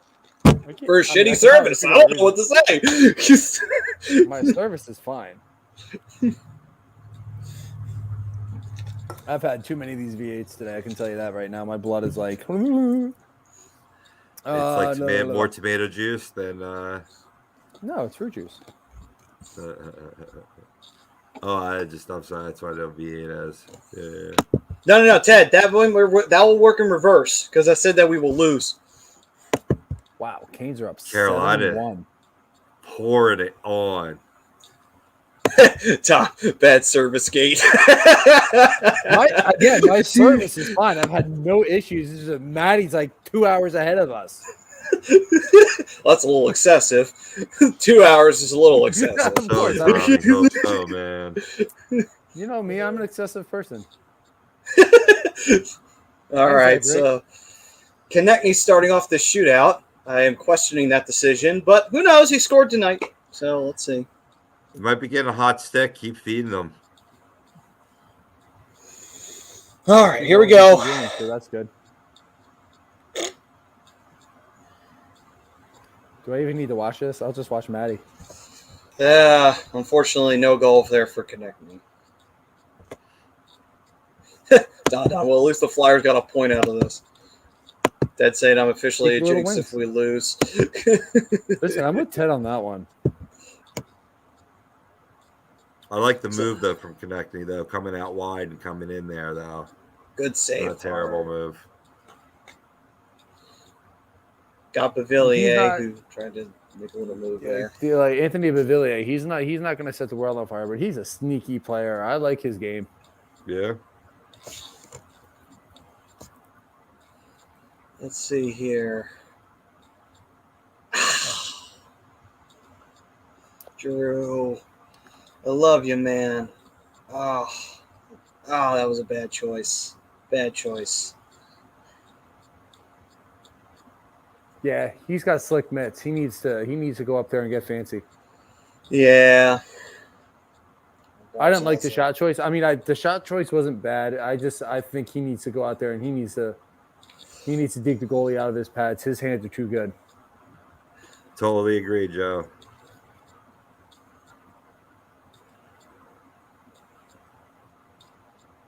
Wow. Yeah, like Barzell just did. That was something. That was amazing. But Hart made a great save there, though, and they stopped Atkinson for something. David Barron, it is 3-3 in a shootout. Yeah, Ted is just trying to make the will in a jinx into existence. That's why he's saying that. I don't mind the 10-minute 3-on-3, but I can't go any further than that. I mean, I get kind of why they have the shootout. Do I like it? No. But Atkinson had him beat. He just went wide. He did, yeah. Gardner's saying Flyers will win. I like it. That's what I want to hear. Should have started you on Sunday. A great save by Hart. Actually, you're wrong, Don, because I don't watch the Marvel movies anymore, so I wouldn't be able to spoil that one. Another one, yes, but not that one. G Masty, it is 3-3 in the shootout. Yeah, Farabee now is up for the Flyers. We are in round 4 of the shootout. No goals have been scored yet. Can't Varlamov suck tonight? Why does he have to be good tonight? Why can't the Flyers just be better than him? Because that's too much to made ask. a nice move. He lost control. Daily. I liked it. I like the move by Farabee. I couldn't. Lost control. All he had to do was get the puck up. He had him beat. All right. Thank God that did not go in because Bailey did have heartbeat there. Whew. You heard him, Matt. Use your glasses. Get the reflection. I've been trying. Brian needs to see this.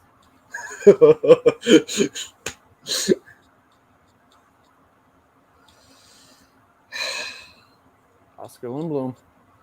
Sorry, Scotty Laughton.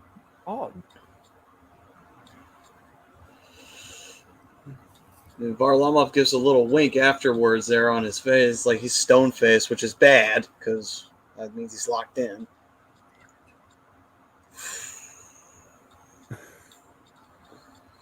Pov looks tired.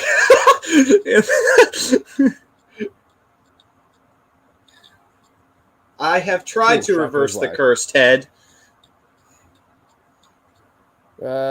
Sydney Schaefer's. Can we start and keep a goalie instead of changing every game? Not every game. Every couple of games, you'll see the rotation switch because most of the time you're going to see the goaltenders change on a back-to-back. Hey, Jesse. Yo, what's up, Jesse? Oh.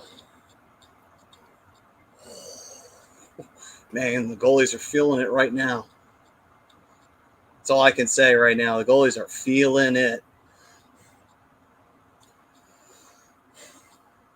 Oof, man. Seeing a lot of five hole. Yeah, a lot of attempts at just trying to shoot it through. But yeah, Sid, a lot of times you're just because it's a long season and there's multiple games in a week. Every once in a while, you're going to see the backup come in. Most backups relatively are going to play between 15 to 25 games a year, depending on the team situation. JVR looks like he got a blocker on it. Don saying this shootout is longer than The Wolf of Wall Street. I wasn't a fan of that movie, believe it or not. I thought it was good. The best part was Margot Robbie. Man, goalie clinic. I know. God damn. This is how you teach the young ones right now. Watch these two goalies right here. For me, Sid, it's Carter Hart. Martin Jones had a good little run in San Jose. I don't think he's been really all that good the last couple of years. Been a solid backup for the Flyers thus far.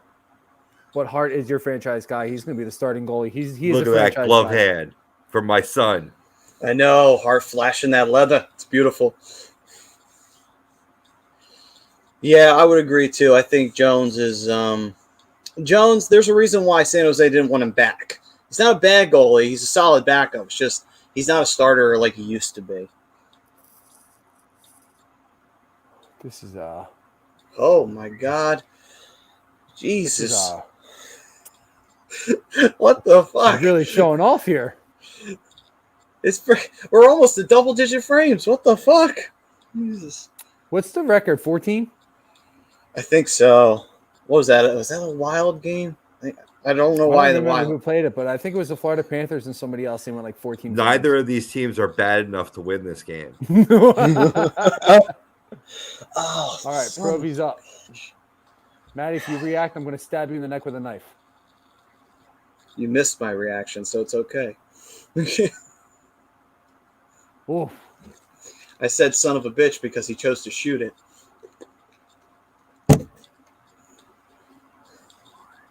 He's a Hall of Famer. Maddie, do you think you can get any closer to the screen?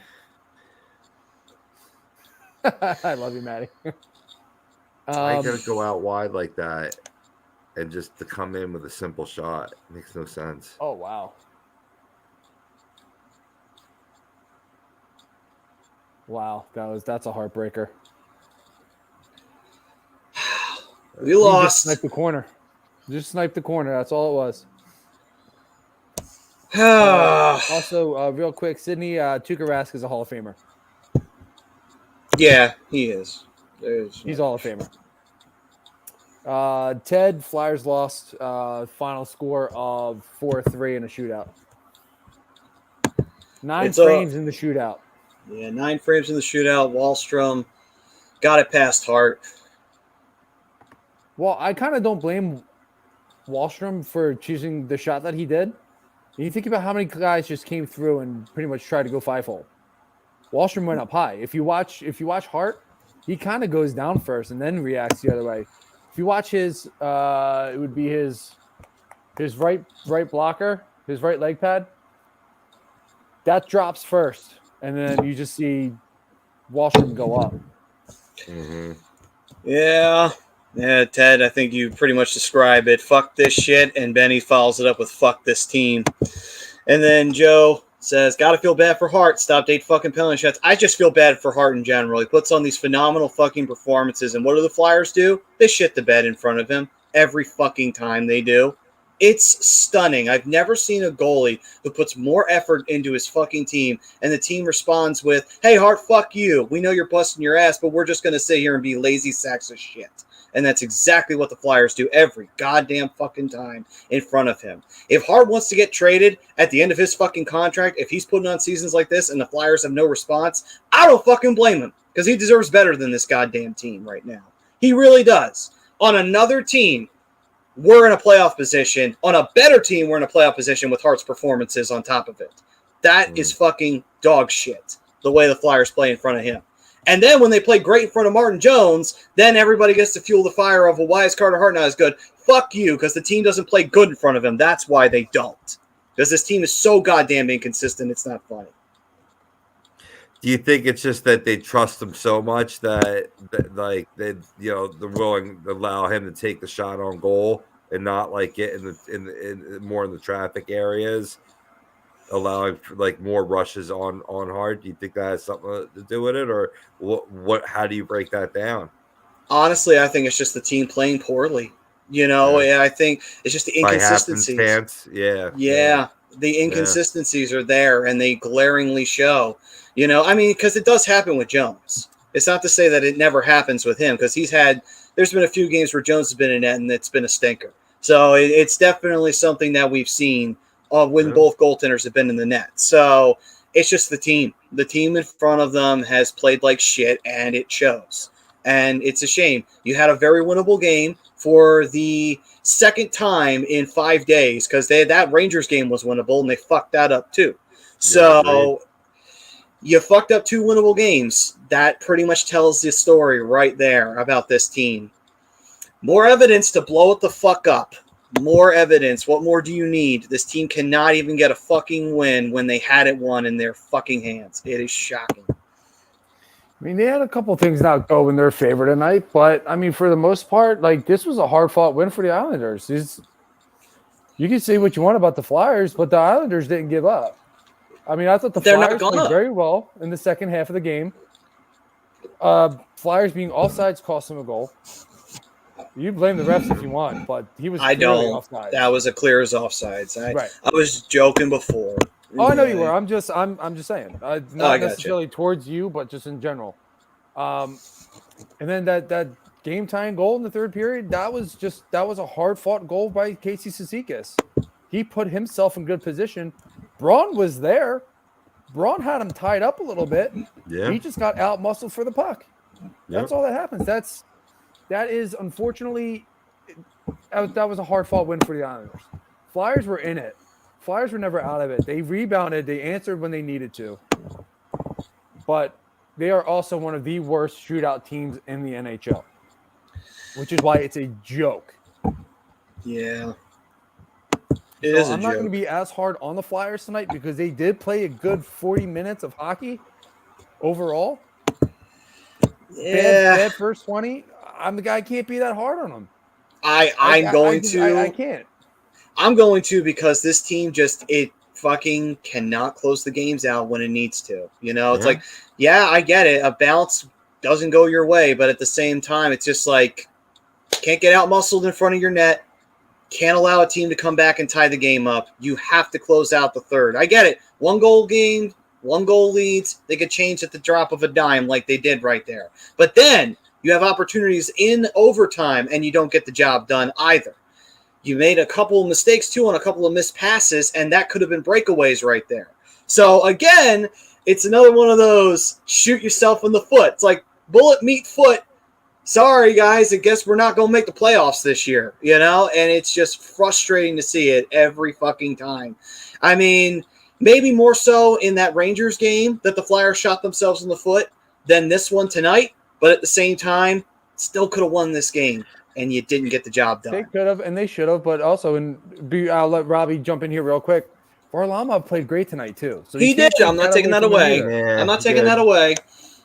He did, but where's the aggressiveness of this team? Okay, great. You got that 3-2 lead. Why aren't you nailing it down with that 4-2 win? You know what I mean? It's like it immediately goes into, okay, a sigh of relief. We got the lead, and it's almost like a sit-back mentality. And now because of that, you allow Islanders to come back and tie it and then win it in a shootout. And going back to our original poll, boys, we said which team is in a worse spot.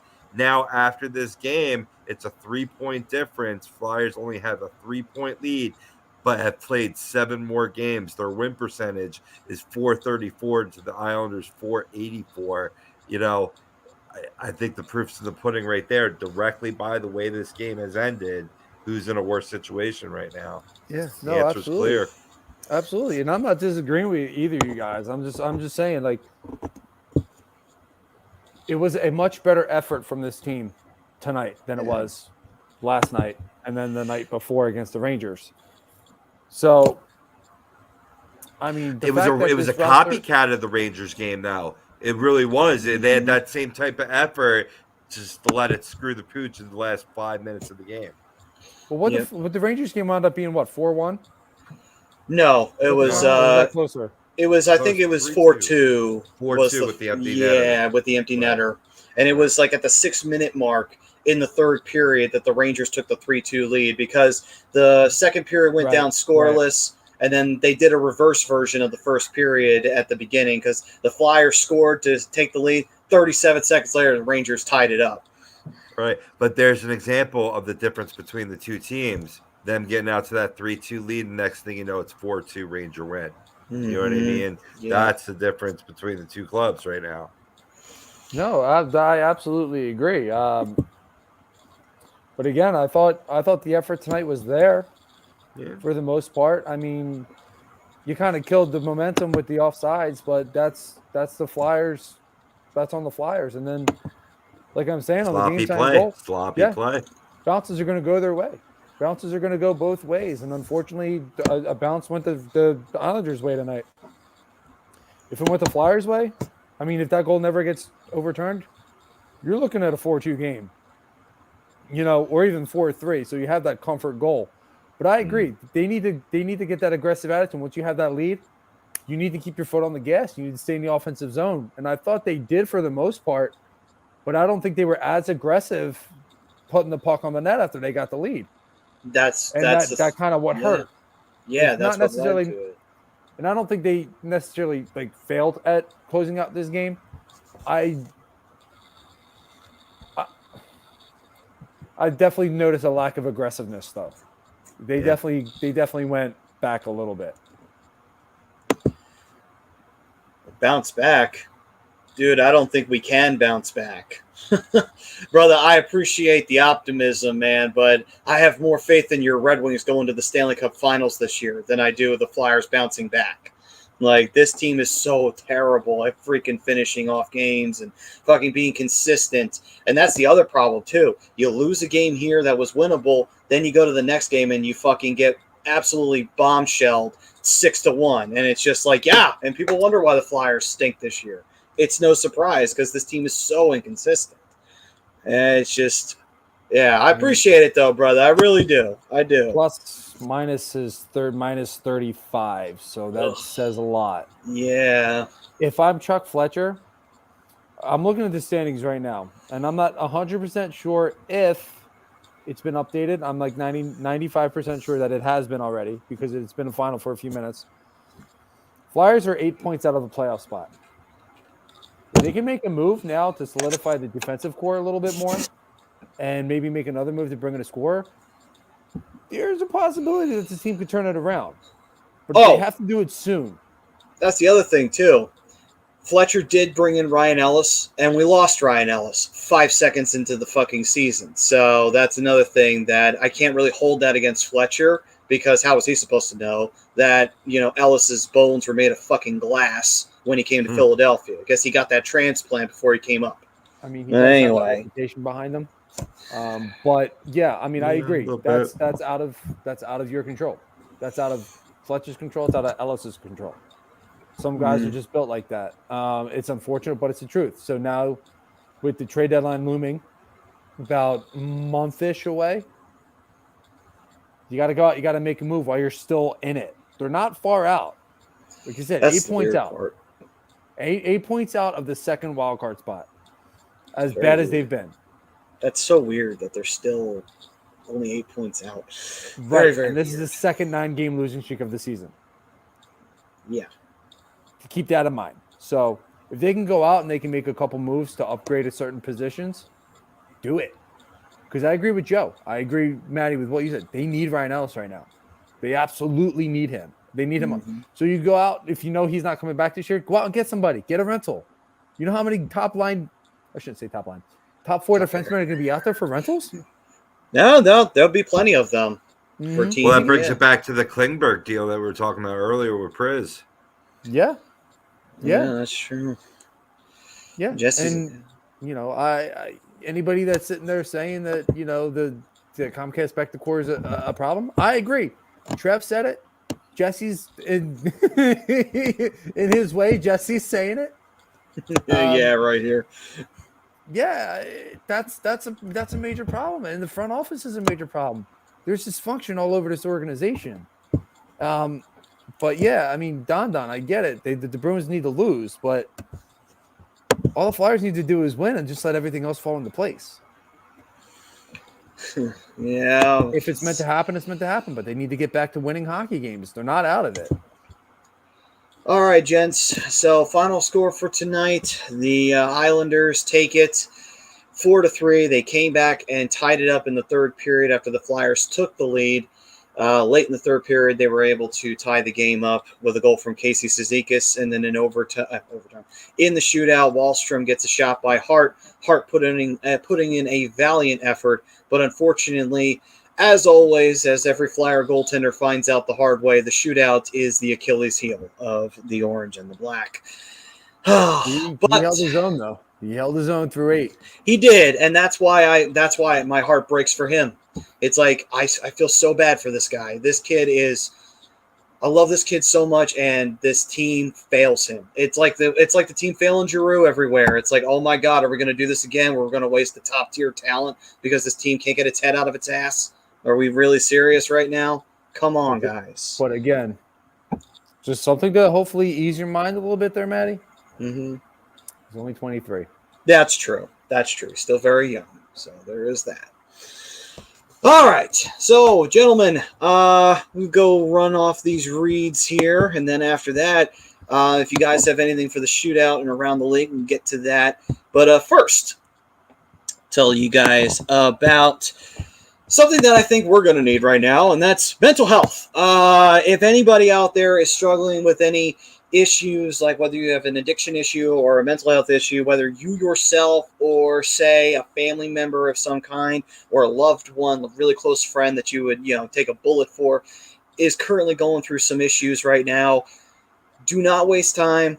Don't let their life turn into a tailspin. Don't let your life turn into a tailspin. Call the Counseling Center at Sunrise Detox. 856-651-8117. That's not something to play around with. Some people try to say, mental health isn't a real thing. That's bullshit. That's very much a real thing. There's a lot of people who suffer from mental illness. There's a lot of people who suffer from drug addictions and other addictions. They need help. They have a sickness. They need to go get the treatment they need. This is a place where they can go get that treatment.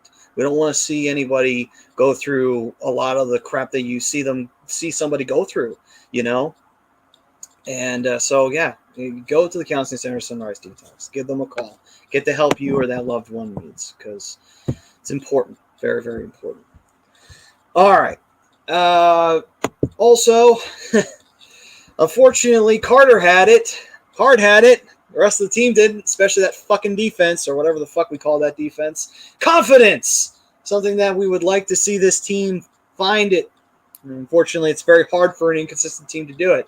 But if you yourself out there have the confidence, or if maybe you're lacking the confidence, one thing that can get it to you is Manscaped. You get 20% off of your order with the A2D code at manscaped.com, and you can unlock your confidence. Because, hey, listen, I know we like to always talk about it with the ladies and everything, but confidence goes a long way, and not just that aspect in life.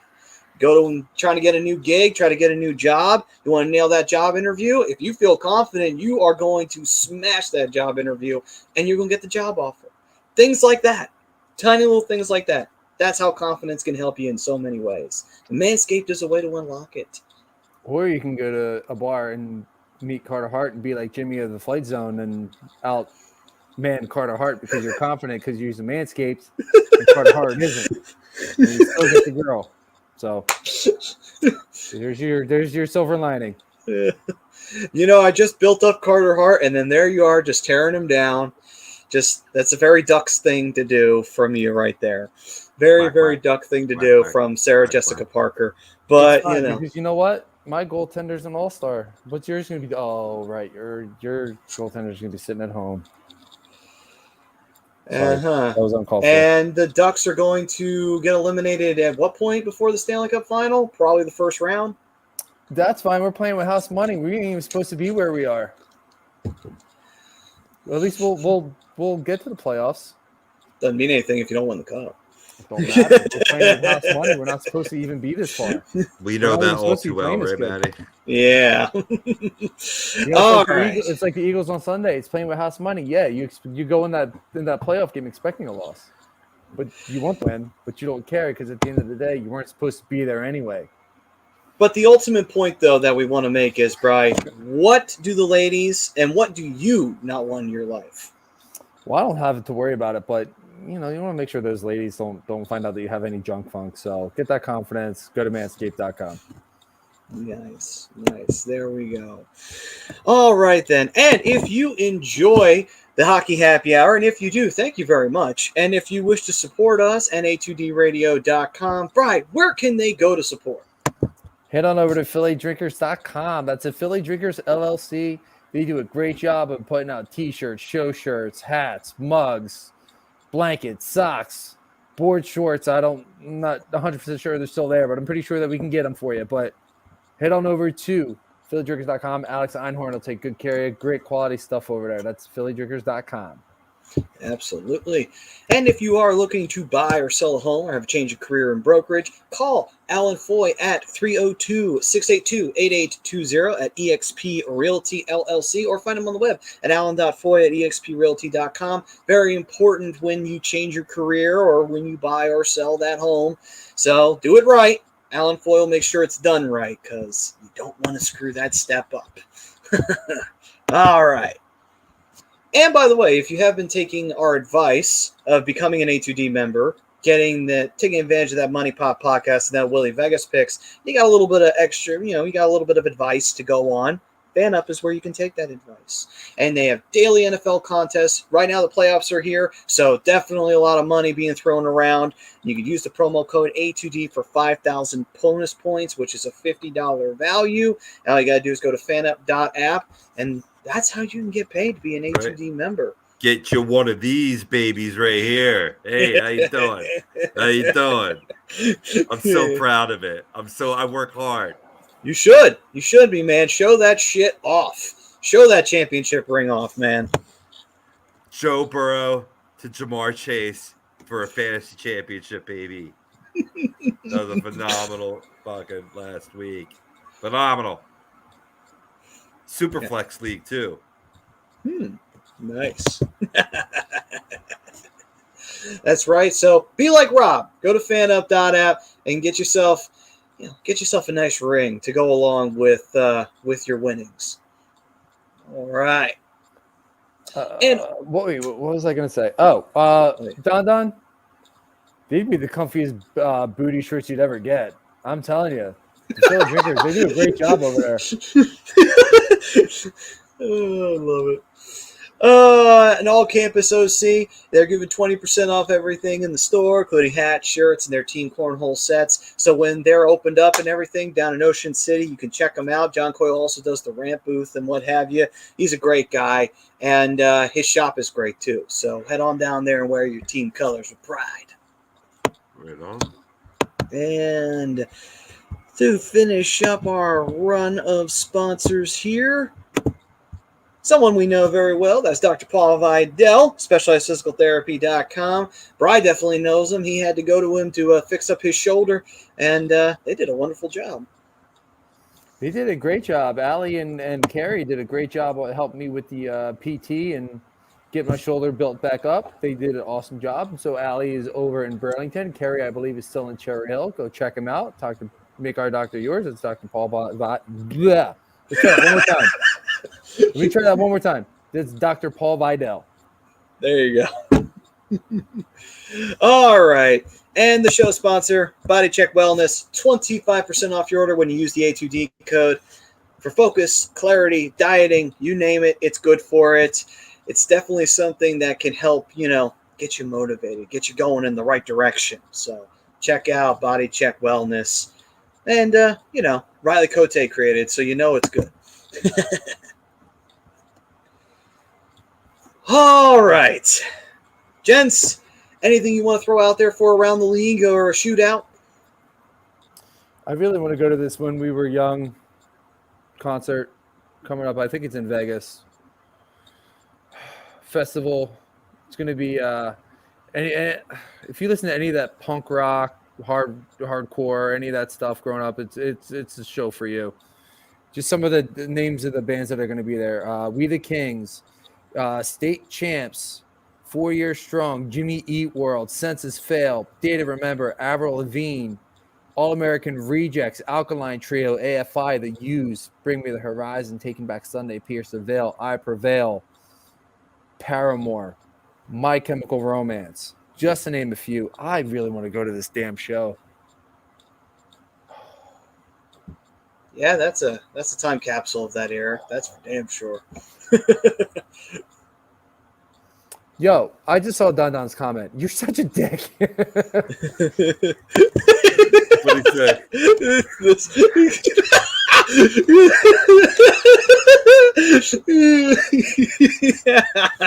Dr. Paul Vision. Fuck every last one of you.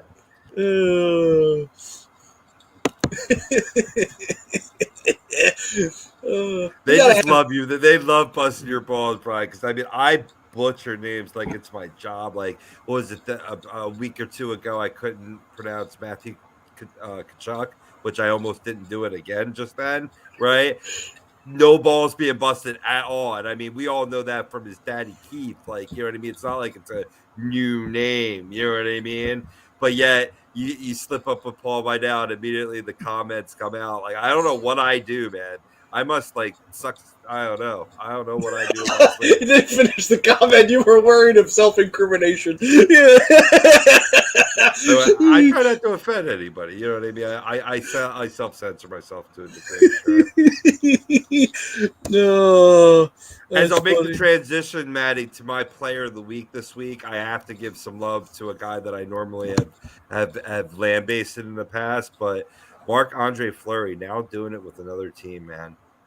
This past week, 4 games, he went 3-0-1, let up 6 goals against. That was good for a 146 goals against this week, a 953 save percentage. It's 123 saves and 129 shots allowed, and 1 shutout against who, Brian? Mm-hmm. Wait, the what? Anaheim Ducks. Oh, yeah. Shut up. Well, we don't give enough love to some goalies. I certainly don't give love to Marc-Andre Fleury, but he's really cementing it right now, boys. Yeah. My player of the week, real quick, before we wrap on up and get out of here, is Timo Meier for his 5-goal performance last night. Yeah, that was going to be mine too. Yeah, everything he threw at the net went in. It didn't matter what angle he was on. He just had the touch last night. First player to do it, I believe they said 31 years to put 5, and I think he was the first ever to do it in a San Jose uniform, I believe. Yeah, I think he was the first in San Jose. But wait a minute, didn't Mika Zibanejad have a 5-goal game in a 4-goal game? Okay, I was wondering if he had a 5 or a 4. Okay. Yeah, which I believe was against the Flyers too. His 4-goal game. No. Wasn't that against the team that he beat in overtime? It wasn't the Flyers. It was a couple years back. We were still going to the studio at the time. Yeah, I believe it was against the Flyers. I don't think it was. I think it was another team he did it to. Could have swore it was. But then again, there was that. Then again, though, the Rangers did have that game where they absolutely blasted the Flyers and MSC. Oh, it was okay. So it was a 5-goal game. It was against the Capitals. Okay, so there it was. So it must have been the first player in 31 years to do it for San Jose, which would have made him the first one to ever do it for San Jose, right? Yes. This is their 31st year. Yes. So congrats to congrats to Timo Meier, and think about that. That's actually very impressive because think about some of the players that the Sharks have had wear the teal and the black. You know, you've had Patrick Marleau, you've had Joe Thornton. See, Frank will jump in and get mad. And he's on his phone already. Yeah. And, Joe Pavelski, the names go on that Owen Nolan, Sharks have had some amazing players wear their jersey. And yet Timo Meier's the first one to have a 5-goal game. That's a very impressive accomplishment on his part. So congrats to him. And tie it in with that, taking a look at the standings in the Pacific, you do have the Golden Knights leading the division with 48 points. Right behind them are the surprising Kings at 45, tied with the Ducks at 45. And Maddie, your San Jose Sharks are at 44 right now, right behind that trio. Right now, currently as it stands, all 3 California teams are in playoff positioning. That's my hot take. I think there's a return to California hockey, and all 3 California teams make the playoffs this year. That would be a nice return to form, because it's been a long time since all 3 of them have made the playoffs at the same time. It's been a very long time. Yes. I mean, and it was always fun, because, the 3 California rivals, they were always trying to beat each other and always trying to win cups. I'll stop there. We got to tie LA. We can't let LA get any more until we get one more. Yeah. Well, I really hope. Well, who knows? Watch Quick pull one out of his ass at the very end of his career. Be like, really, Quick? You sandbagged it the whole time when the Kings were shit, and now you pull this out of your ass? What the fuck, dude? There you go. You and I are going to talk off air. You guys, I'm putting that juju out there. It's all right. Put it out in the universe usually is more likely to happen. Rob, you're going to have to mediate this conversation after the show. This is a problem.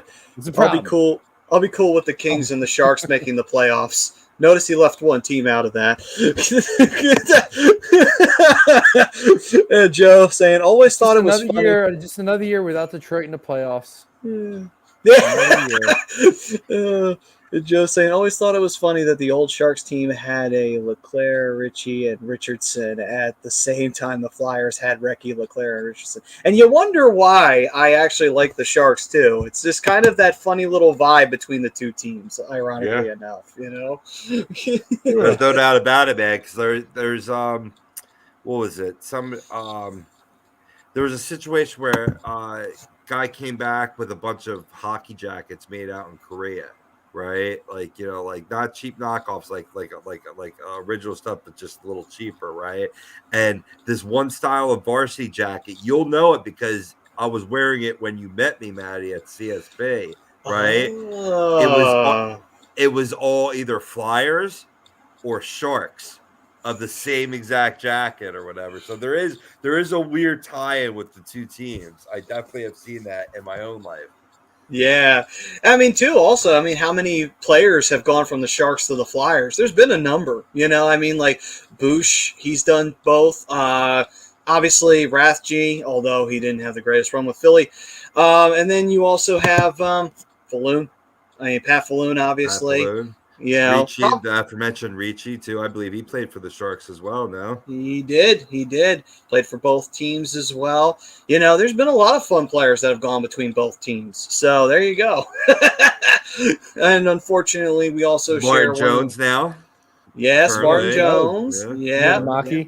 Niedermaki, yes. Niedermaki left the Flyers, and he did go to the Sharks. And he actually beat out Anthony Niemi, too, for the starting position, which I thought was kind of hilarious that he did that. Anthony Niemi was just a product of a good team in Chicago.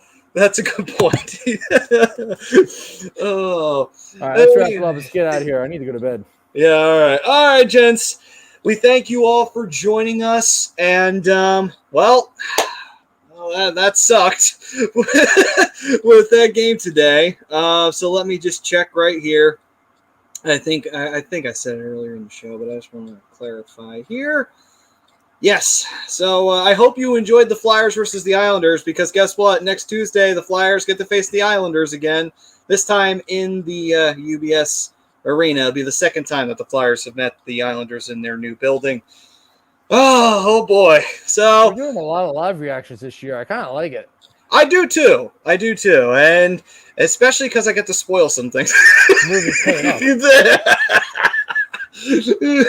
Anyway, we'll see you guys then. We'll do a double take. Hopefully, maybe the Flyers will win round 2. I don't know. They didn't win it this time. But anyway, well, round Maybe 3, actually. 4. I was going to say it's 4, isn't it? They No, played them it's 3 already? because we've only played them so far this month. Okay. Because the I one think they game got guy. one more. That's Yeah. So, but anyway, all right. So that's next week, guys. We'll see you then. From all of us here, peace and love out there. Take care of each other. And we'll see you guys next week right here on the Hockey Happy Hour. Peace, everyone. Be safe.